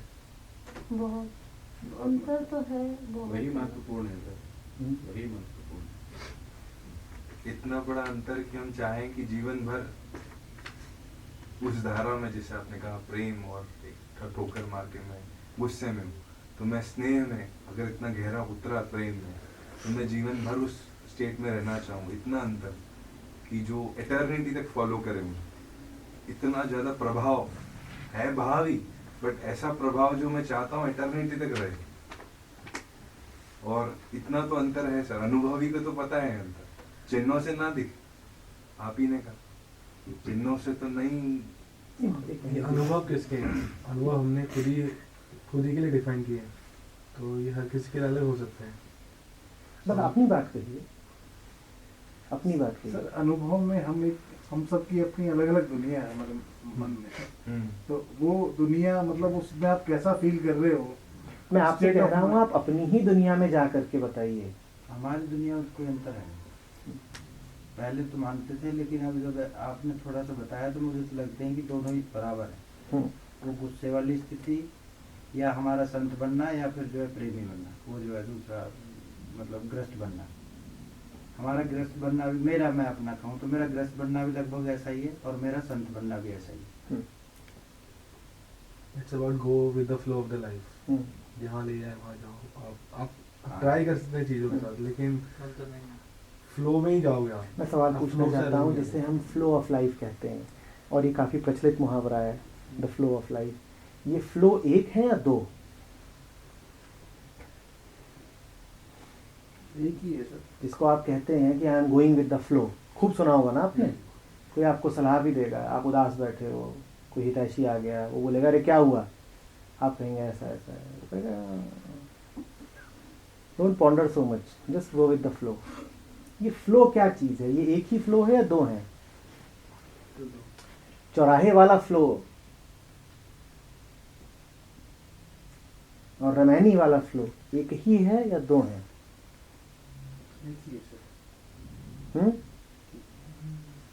तो बाजार में जो पागल होकर के गालियां बक रहा है और एक संत जो आपाक होकर के रमैनी गा रहा है, दोनों एक हैं।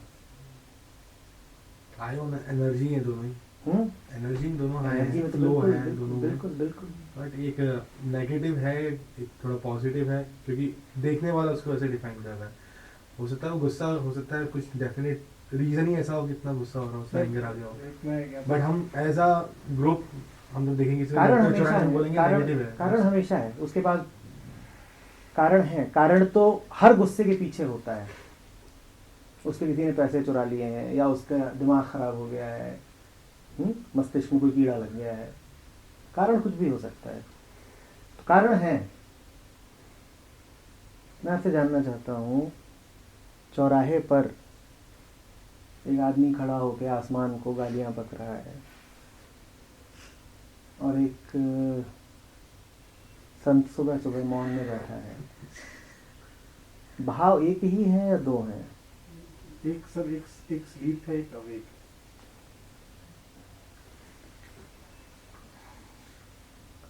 कौन सा स्लीपिंग फ्लो, अवेकिंग फ्लो कौन सा? मतलब जागृत है, एक माइंड में। देखिए ये काम बहुत हुआ है, आध्यात्मिकता यही है, शब्दों का एक बोरा जो इंसान के सर पे फेंक दिया जाए, और उस बोरे में भरा होगा कि नहीं सोए मत रहो जग जाओ। तो फिर मैंने बीच में कोशिश की है कहने की जगे मत रहो सो जाओ, तुम्हारा जगना ज़्यादा खतरनाक है। शब्दों से क्या फर्क पड़ता है, ये सोना जगना क्या है? ये तो इशारे हैं ना किसी और, जिधर कोई इशारे हैं वहां जाके बताइए दोनों में कोई अंतर है कि नहीं। बहाव एक ही होता है या दो होते हैं? आप बहे होगे कई बार, बहने बहने में अंतर है कि नहीं?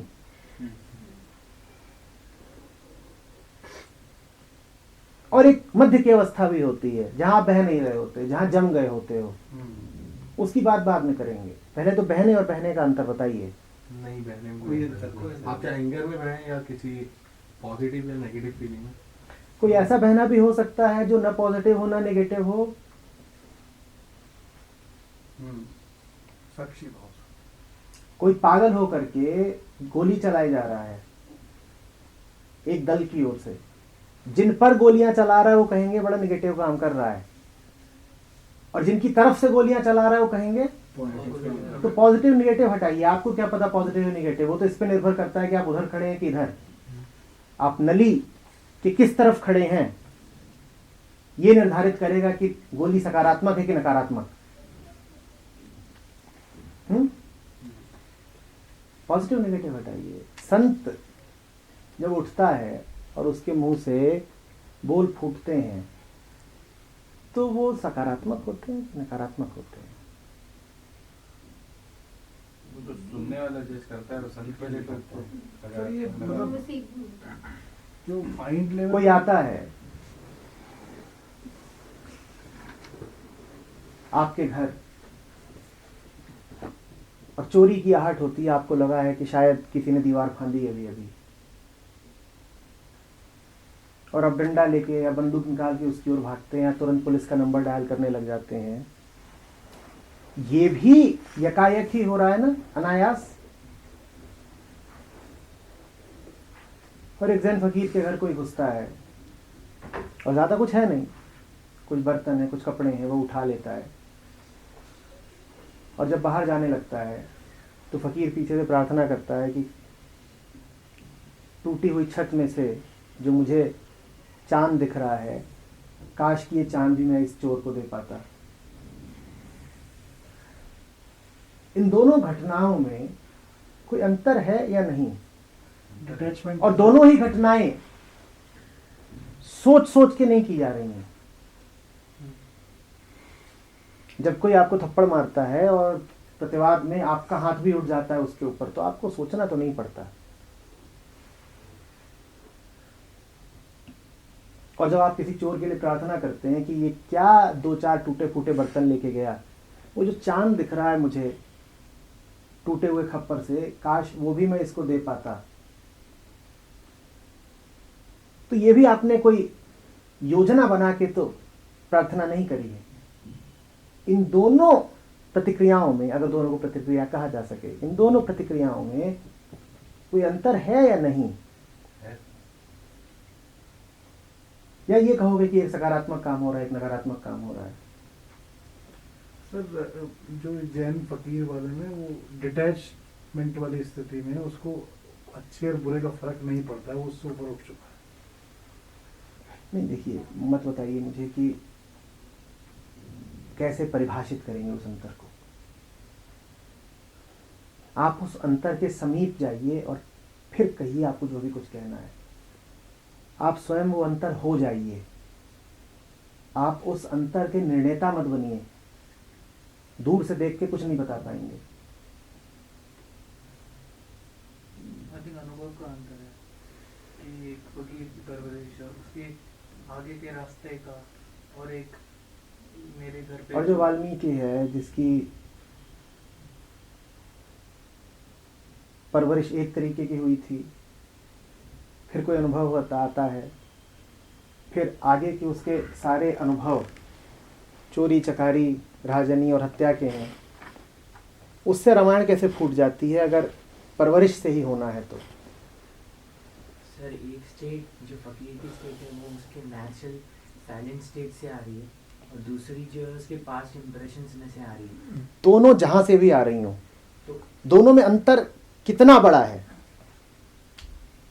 जैसा कि माइंड में और अवेयरनेस में आई गेस। ना तुम बताओ, वहां जाके बताओ। अंतर कितना बड़ा है? कितना बड़ा कैसे बताऊंगा मैं? हो जाओगे वहां तो बोल पाओगे। वो फकीर होकर बताओ जो कहता है कि काश मैं इसको चांद भी दे पाता। चिल्ले दोनों ही चिल्ले। ऐसे नहीं बोल पाओगे, वो जिस ऐसे तो बस 101 डायल करोगे।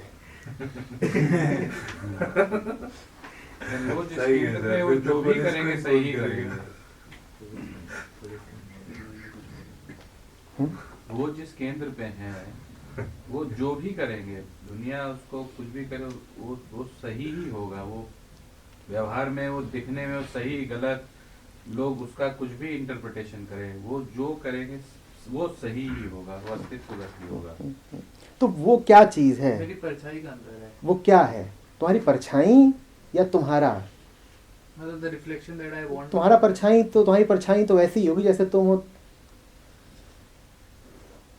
मतलब जो मैं सोचता हूँ अपने बारे में। तुम गंजे हो तो परछाई में बाल थोड़े ही आ जाएंगे। सोचो तो। सर एक अंतर ये है कि एक स्टेट मुझे चाहिए और एक स्टेट मुझे नहीं चाहिए। एक स्टेट मुझे पसंद आती है और दूसरी state is like I don't want it. वो कैसा दिल होता है जो ये कह देता करुणा है? का फर्क है सर। करुणा क्या चीज है करुणा? करुणा, करुणा क्या है? कंपैशन। हाँ, कंपैशन, कंपैशन, ये है कंपैशन। क्या है कंपैशन? नहीं, सामने वाले की स्टेट ऑफ माइंड को हम अपने में फील करें कि वो क्या क्या ये क्या चीज है? कैसे फील की जाती है? फील ही की जाती है सर। क्या फील की जाती है सर। हमें फील कैसे की जाती है? तो ठीक वैसे ही फील की जाती है जैसे गुस्सा फील होता है, ठीक वैसे ही फील की हमें जाती उसकी है। सर लाचारी है उसका, मतलब वो समझ में आता है कि किस स्टेट ऑफ माइंड में है, इसको भूख है तो ये चोरी कर रहा है। ये गरीब आपसे अगर भीख मांग रहा है तो उसका भी ये बात अगर इतनी ही आसान है तो 100 क्यों डायल हो जाता है जल्दी से? अगर ये बात इतनी ही आसान होती कि ये इसको भूख लगी होगी, ये लाचार है इसलिए बेचारा चोरी करने आया है, तो ये बात तो फिर एक वाक्य की हो गई। ये बात तो फिर बस बात हो गई। तो फिर क्यों पुलिस को न्योता दिया जाता है? मैं पुलिस को न्योता देने को गलत नहीं ठहरा रहा। मैं जानना चाहता हूं कि इस बात में वजन कितना है, या बात बस बात है कि कह दिया करुणा, कितना बड़ा वजन है? गूंगे की तरह गुड़ का मिठास नहीं बता पाते जैसे, तो हम भी नहीं बता पाते। ये तो कबीर की बात है। गुड़ है आपके पास? कबीर का वक्तव्य तो गुड़ नहीं है ना। कबीर ने कह दिया गूंगे का गुण, तो उससे गुड़ मिल गया क्या आपको? ना आप गूंगे हुए। सर आप कुछ कह रहे हो, उसका एक वो वर्ड्स अलग हो जाते हैं, उसके पीछे भाव जो है उस भाव को समझना करना। जैसे सर पूरी स्पिरिचुअलिटी में इतना बैगेज है, जैसे अपने थोड़ी देर पहले का, मगर उस वर्ड्स को देख के नहीं वहां जाने के लिए, न कि उस शब्दों को पढ़ने के लिए। स्पिरिचुअलिटी पढ़ने के लिए आपने नहीं दी हमें, यहाँ से कहीं तो वहां जाके बोलो। हाँ, तो जिसने चांद, जिसने ज़ेन, या जिसने भी वो भाव आया जिसको, तो पूरी स्पिरिचुअलिटी वो अनुभव करने के लिए, ना कि उसको पकड़ के। तो करो ना अनुभव, चांद पे चढ़ के बोलो। जिस चांद को वो फकीर देख रहा था तुम उस पर चढ़ के बोलो ना। फकीर बन तो जैसे कुछ भी काम कर रहे होते हैं, कुछ भी छोटा से छोटा काम कर रहे होते हैं, बड़े से बड़ा काम कर रहे हो, क्लास में पढ़ा रहे हो, वहाँ पर काम कर रहे हो, तो ये बड़ी सूक्ष्म सी चीज़, पता नहीं क्या समझ में नहीं आ रहा, लेकिन बस ये होता है कि मामला खरा नहीं है, मामला जमा नहीं है। वो जो आपको बस अंदर से वो बस आता है कि मामला जमा नहीं है। मतलब इधर वहाँ जाके बोलना चाह रहे, नहीं जाके नहीं, ये हुआ है कि आप क्लास में बैठे हुए हो, आप क्लास में खड़े हुए हो, आप बच्चों से बात कर रहे हो, आप शायद शब्द बोल रहे हो और तभी अंदर एक आदमी है, पता नहीं क्या है, जो भी है ये हमेशा पता चलता है कि मामला जमा नहीं है, हमेशा? हाँ मतलब पता नहीं, लेकिन होता है ये। ठीक होता है, बात को आगे बढ़ाओ। ये हमेशा पता चलता है कि मामला जमा नहीं? मतलब अगर स्टार्टिंग में एकदम से ना पता चले, मामला अक्सर नहीं जमता है, हर बार पता चलता है कि नहीं जमा, हमेशा नहीं, और हर बार एक सी तीव्रता से पता चलता है। नहीं, वही तीव्रता होनी होती। शायद यही कारण है कि पहला भाव कायम रह पाता है। हाँ। क्योंकि पता ही नहीं चलता कि मामला जमा ही नहीं। ये मामले का न जमना और ये आभास हो पाना कि नहीं जम रहा, किस पर निर्भर करता है? भाई अगर नहीं जम रहा एक बार तो फिर जमता तो कभी भी नहीं होगा ना। नहीं, ऐसा नहीं है। मामला जमा है, उसका अनुभव है। अनुभव भी नहीं कहूंगा मैं, अनुभव भी ऐसा होता है कि क्या उसकी किसी और अनुभव से तुलना करके बता रहे हो कि मामला जमा नहीं? नहीं, मतलब उसी टाइम पे बस वो बस होता है ना, मतलब ऐसा तुलनात्मक रूप से नहीं होता।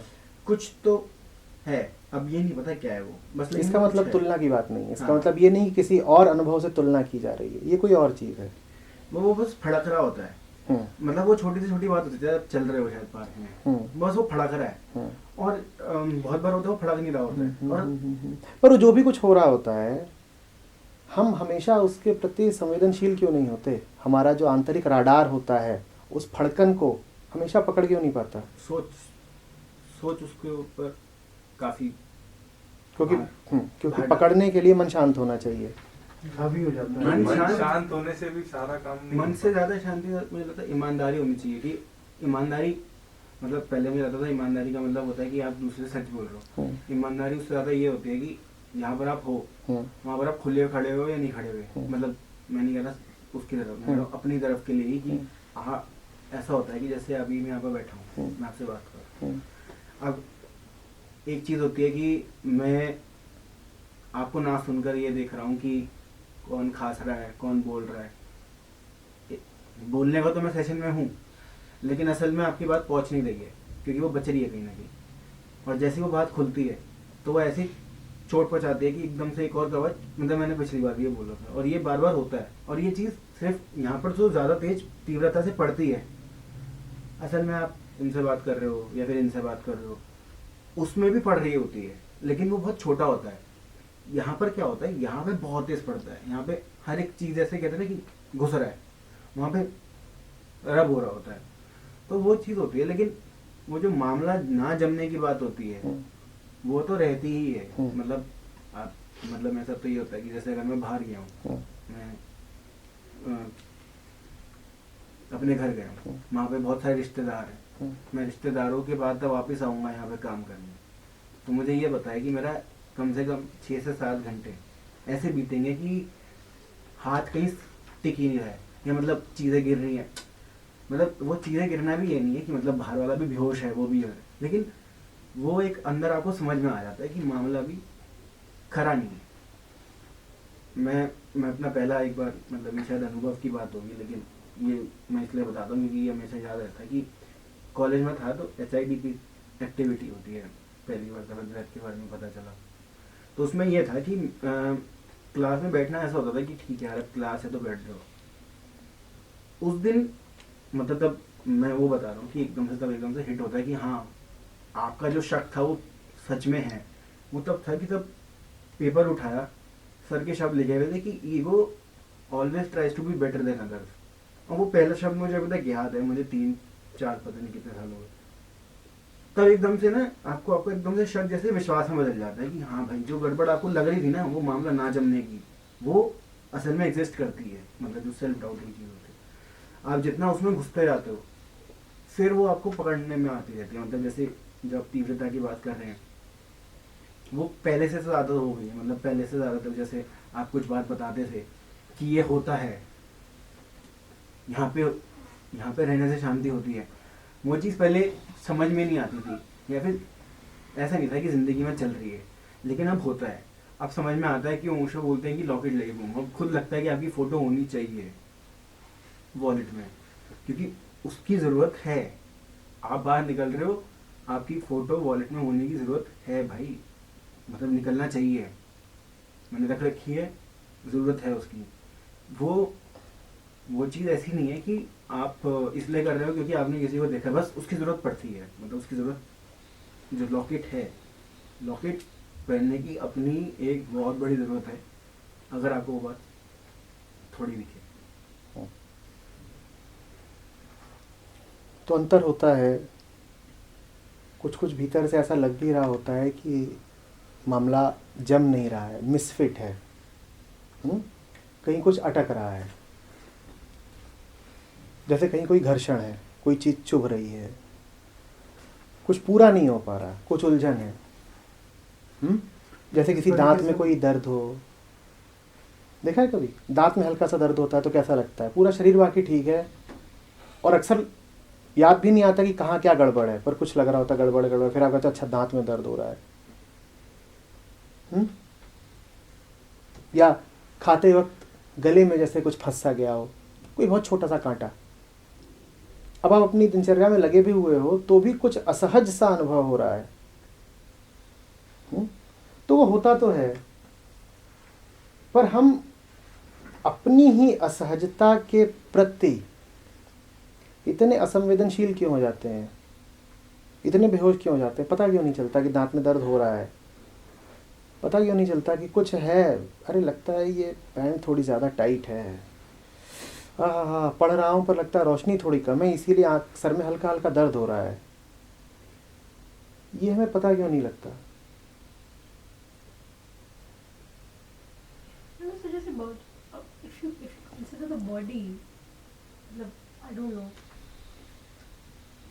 तो कोई चीज आंख में होगी तो फटाक पता चलेगा, बस गड़बड़ है, छोटा सा ही कुछ क्यों ना। हाथ पे होएगा तो नहीं पता चलेगा। So I don't know, like that brain को कौन सा चीज, आई मीन मैं किस स्टेट ऑफ माइंड में हूँ वो बहुत मैटर करता है कि मैं संवेदनशील हूँ या नहीं। दोनों ही चीजों में नहीं पता। If I am too analytical about, अब मैं बहुत सोच रही हूँ, उस समय नहीं रहेगा, ये सेंसिटिविटी नहीं रहेगा। I am thinking too much और आई एम स्लीपिंग। मेरा इशू स्लीपिंग वाला है this days. I sleep through it. अब मैं पूरी जाग रही हूँ वैसे, but otherwise actually I am sleeping. मुझे बताओ मत, मुझे उठाओ मत, मैं स्टडी हूँ, मैं कुछ बहुत ज़्यादा इंट्रोस्पेक्टिव या मेडिटेटिव नहीं हूँ। I am just sleeping, then eyes open. So both ways it doesn't work. It depends how my mind is. Is it like the eye or is it like? तो जगते समय अगर कुछ और सोच रहे हो तो वो जो सोच है वो कोहरे की तरह छा जाएगी तुम्हारी संवेदनशीलता पर। ठीक है ना? तुम्हें दर्द हो रहा है अंगूठे में पाँव के, और सामने कोई बहुत मनपसंद फिल्म चल रही है, तुम उस फिल्म में इतने रत हो सकते हो कि अंगूठे का होश खो दो। हो सकता है कि नहीं? और अगर तुम सो रहे हो तो नींद छा सकती है तुम्हारे ऊपर उसी कोहरे की तरह। तुम्हारे अंगूठे में दर्द है, तुम सो जाओ, दर्द कहाँ गया?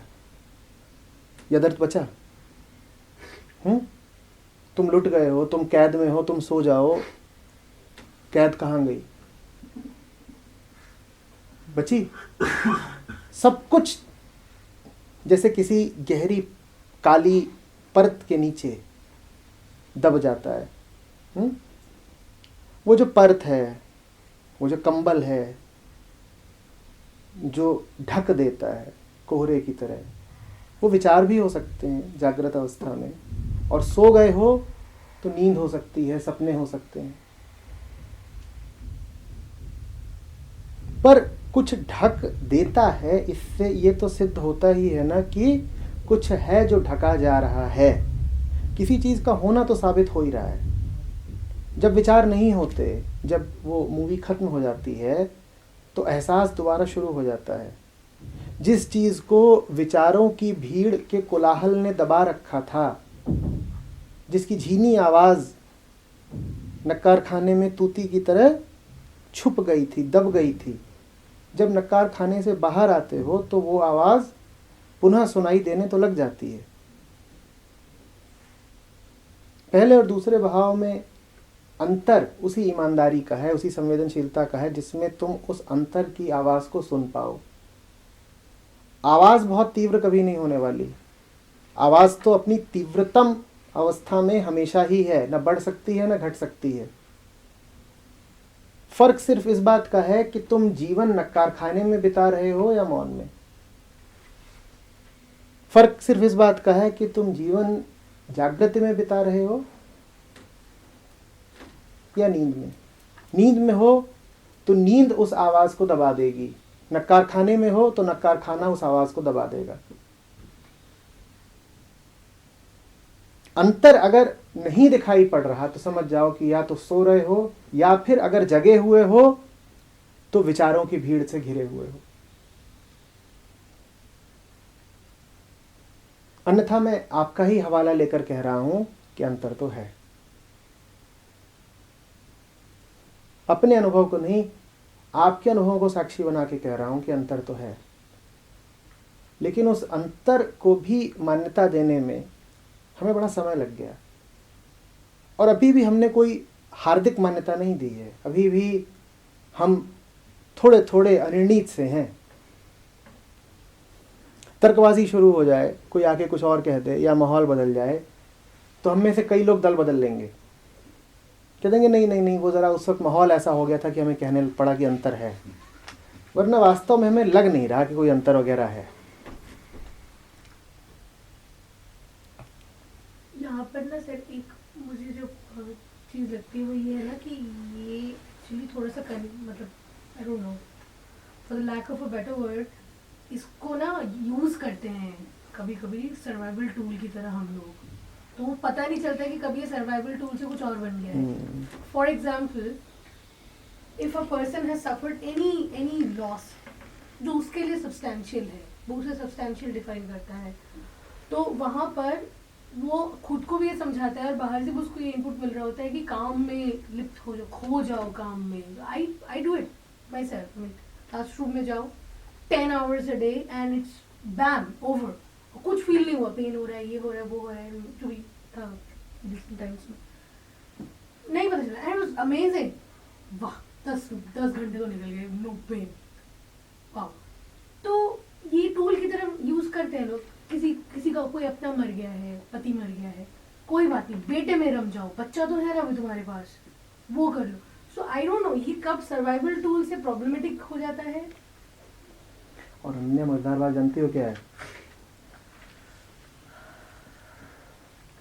सुन्न हो जाने की, संवेदना शून्य हो जाने की दवाइयाँ आप जीवन भर भी ले सकते हो। नंबनेस की 1000 विधियाँ मौजूद हैं और उन्हें आप जीवन भर भी ले सकते हो और लेते लेते सो भी सकते हो, खत्म हो सकते हो, मर सकते हो, और पूरा जीवन आपको वो आवाज़ सुनाई नहीं देगी जो आपसे कह रही है कि कुछ गड़बड़ है, कुछ खोट है, कुछ असहज है, गाड़ी का कोई पुर्जा है जो खटखट कर रहा है। आप बहुत आसानी से उस बहाव में डूबे रह सकते हो। जिन्होंने ये विधि सुझाई है कि अगर कहीं कुछ असहज लग रहा हो तो किसी दूसरी चीज में डूब जाओ, वो बड़े शातिर लोग रहे होंगे। आप ये बिल्कुल कर सकते हो, और ये आप इतनी प्रवीणता के साथ कर सकते हो कि करते ही जाओ, पूरा जन्म बीत जाए।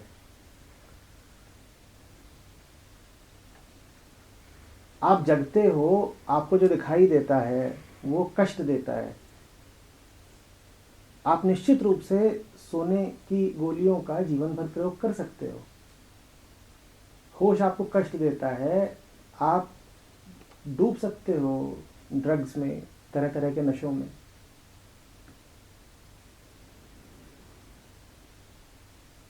घर आके सूनापन सताता है, आप बिल्कुल ये कर सकते हो कि मैं घर आऊंगा ही नहीं, 10 बजे 12 बजे तक मैं दफ्तर में ही बैठा रहूंगा।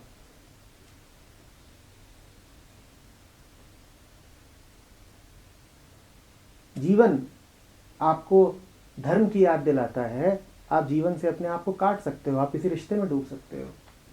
सड़क पे निकलूंगा तो दिखाई देगा कि कितना कुछ है जो करना मांगता है। सड़क पे निकलूंगा तो दिखाई देगा कि मैं अकेला नहीं, इतना बड़ा संसार है और उसके प्रति मेरा कोई धर्म है, बहुत कुछ है जो होना चाहिए। तो मैं सड़क पे निकलूंगा ही नहीं, मैं घर पर तथाकथित प्रेम के आंचल में घुस करके सोया रहूंगा। मैं कहूँगा मेरी पत्नी, मेरी माँ, मेरे बच्चे, मेरा भाई, यही मेरा संसार है, मेरा और किसी के प्रति क्या दायित्व, मुझे क्या करना है इस बात से कि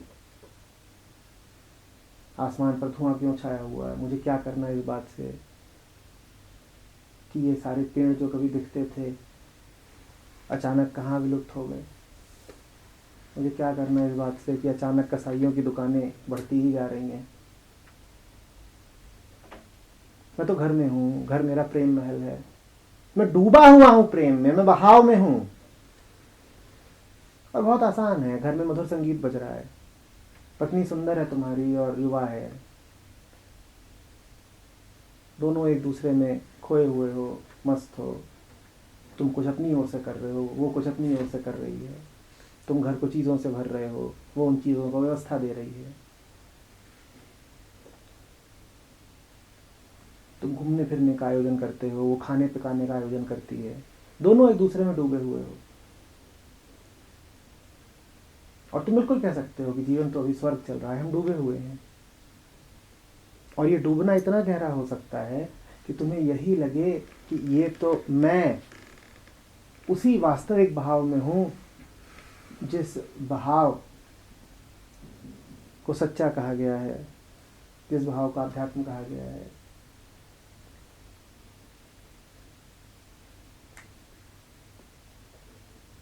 तुम इस अपने सच्चे बहाव की तारीफ में कविताएं भी लिख सकते हो, तुम अपने फेसबुक स्टेटस पे डाल सकते हो, तुम अपने दोस्तों को बता सकते हो, और जब बता रहे होगे तो खुद तुम्हें ही यकीन होगा कि तुम जो बता रहे हो सच ही बता रहे हो।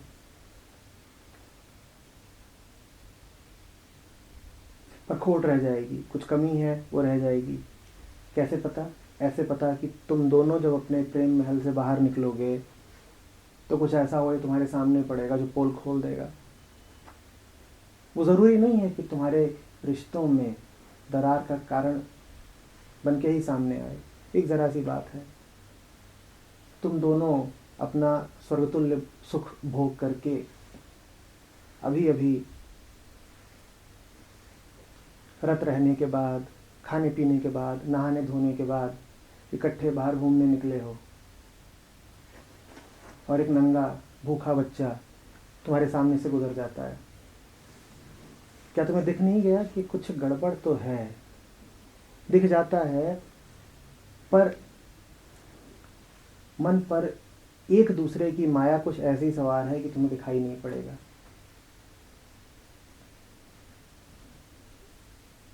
वो तुम्हारे ख्यालों में खोई हुई है, तुम उसकी आंखों में खोए हुए हो, तुमको भूखा बच्चा दिखाई ही नहीं पड़ेगा, दिखते हुए भी नहीं दिखाई पड़ेगा।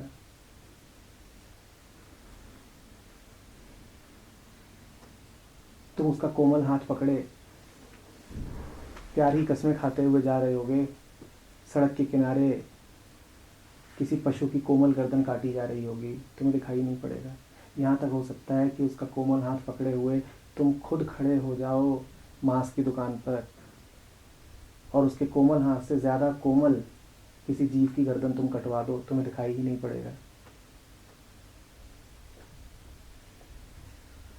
जिन्हें दिखना होता है उन्हें दिख जाएगा। जो इतना डूबे ना हो, जो इतना खोए ना हो, सही शब्द का प्रयोग किया तुमने, ईमानदारी। जिनमें ज़रा ईमानदारी हो उन्हें दिख जाएगा। वो कहेंगे ना कुछ गड़बड़ है, बहुत बड़ी गड़बड़ है, मैं जिस बहाव में हूँ वो कोई गड़बड़ बहाव है। ऐसा नहीं कि वो मुझे गलत दिशा में ले जा रहा है, वो गलत तल पर है। ऐसा नहीं कि वो मुझे किसी गलत सागर में डुबो देगा, वो बहाव ही अम्लीय है, एसिडिक है। आप किसी ऐसी नदी में डाल दिए गए हो जिसमें तेजाब ही तेजाब है। अब फर्क नहीं पड़ता कि वो नदी किस सागर में जाके मिलेगी, उस नदी में डाला जाना ही तुम्हें खत्म कर रहा है, नष्ट कर रहा है। उस नदी में तुम्हारी मौजूदगी ही अभिशाप है तुम्हारे के लिए। दिक्कत बस इतनी है कि चूंकि तुम तेजाब की नदी में डाल दिए गए हो, इसीलिए क्षण क्षण तुम घुलते जा रहे हो, तुम्हारी चेतना, तुम्हारी संवेदना नष्ट होती जा रही है। जितनी देर तुम उस नदी में रहोगे उतना तुम्हारे लिए असंभव हो जाएगा ये जानना कि कुछ गलत है, क्योंकि जानने के जो तंतु हैं, जानने की जो आंतरिक व्यवस्था है तुम्हारी, ठीक उस व्यवस्था को ही वो तेजाब खाए जा रहा है। जितनी देर तक तुम उस नदी में हो उतनी ये संभावना घटती जाती है कि तुम कभी भी कह पाओगे कि मैं गलत बहाव में हूं, मैं गलत नदी में हूं। नदी ने ही ये तय कर दिया है कि अब तुम जान नहीं पाओगे। नदी तेजाब की है, कोई बड़ी बात नहीं कि इसमें तुम्हारे होश उड़ जाएं। एक होश का उड़ना और दूसरे होश का उड़ना अलग अलग है।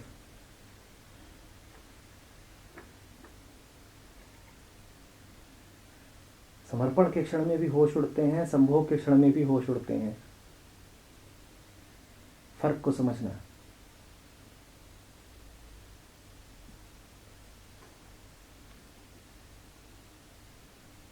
सिर्फ इसलिए कि तुम्हारे होश उड़े हुए हैं, सिर्फ इसलिए कि तुमको किसी कमी का एहसास नहीं हो रहा, धोखा मत खा जाना।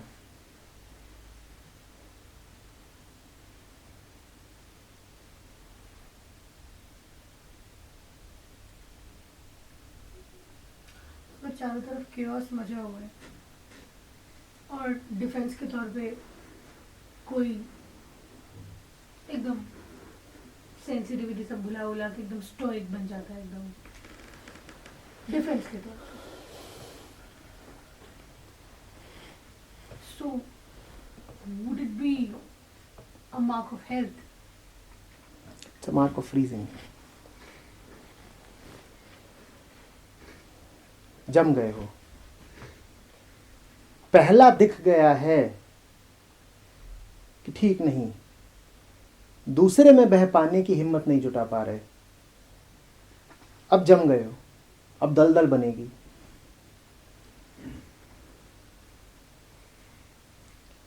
पहले से तो पिंड छुड़ा लिया, दूसरे के सामने नत नहीं हो पा रहे।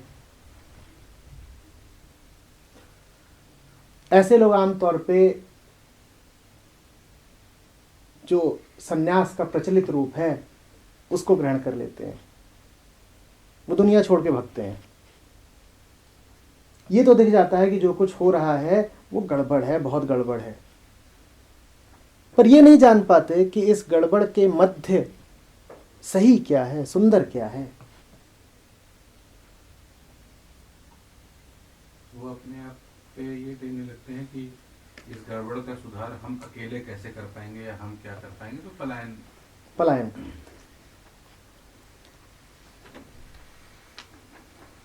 ये जमना कितनी कीमत का है ये आप जानो। इतनी कीमत तो है इसमें कि अब वो एक्टिव रूप से भागीदार नहीं हो रहे उसी बहाव को और तीव्र करने में और गहराने में। पर ऐसा भी नहीं है कि उन्होंने सौंदर्य के नए धरातल खोज लिए हों, ऐसा भी नहीं है कि उन्हें नया जीवन उपलब्ध हो गया हो। वो बस अभी भगोड़े ही हैं, और भगोड़ा होना कोई शांति तो नहीं दे देगा।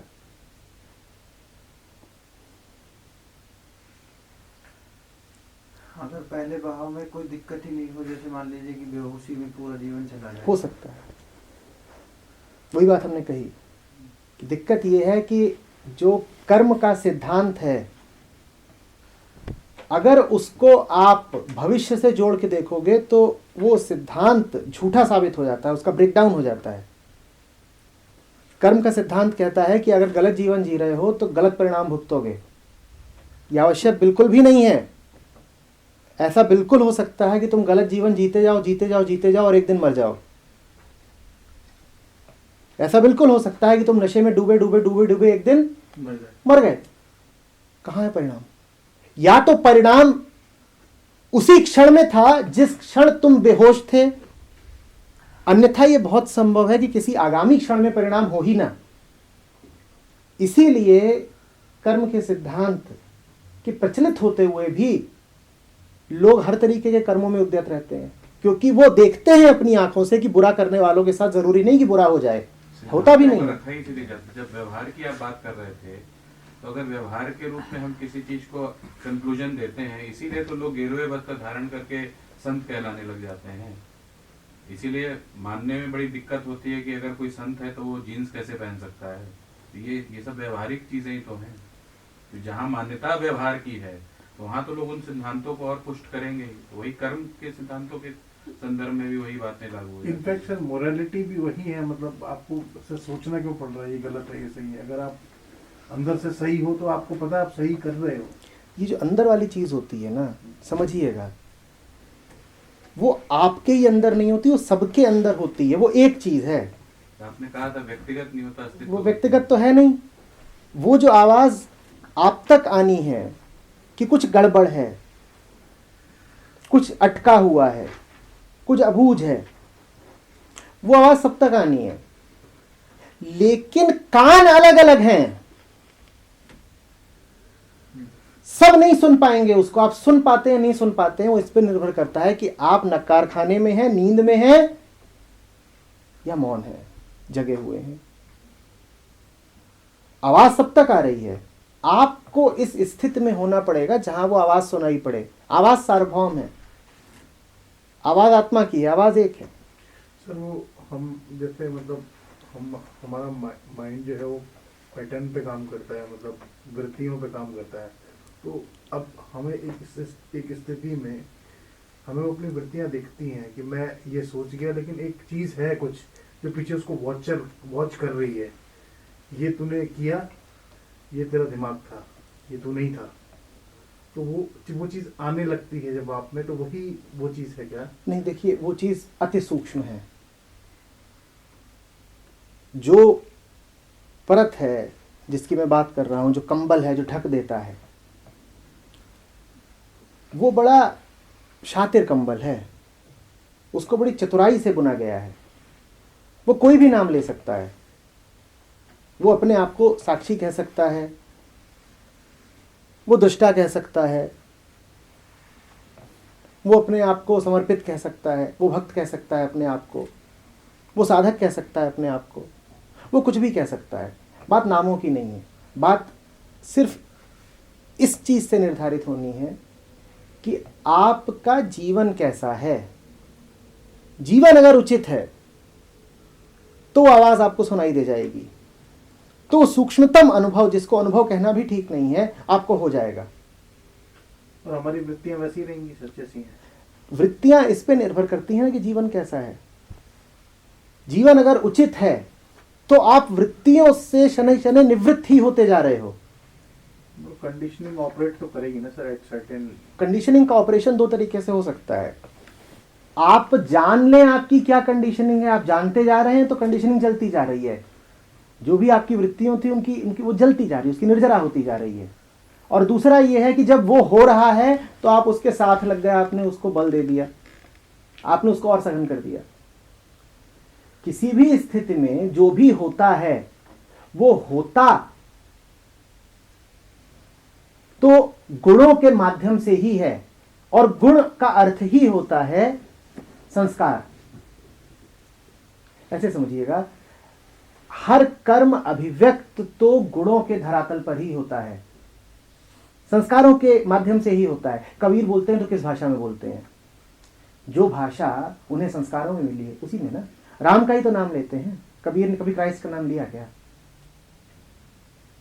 तो कबीर की भी जो अभिव्यक्ति है, जो उनकी आत्मिक हार्दिक बात है, वो भी प्रकट तो उनके संस्कारों के माध्यम से ही हो रही है ना।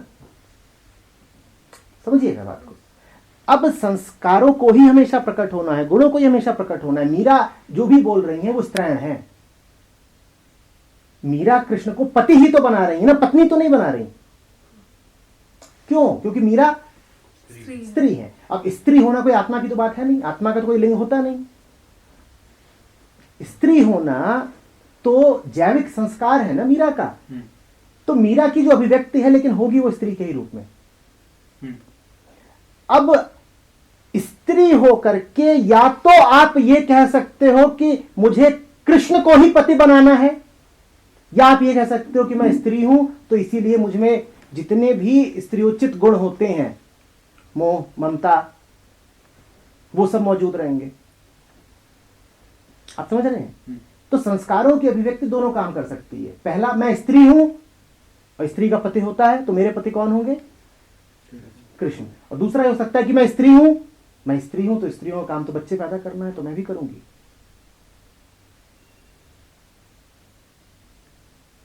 गुणों का ही खेल है, पर धरातल का अंतर है।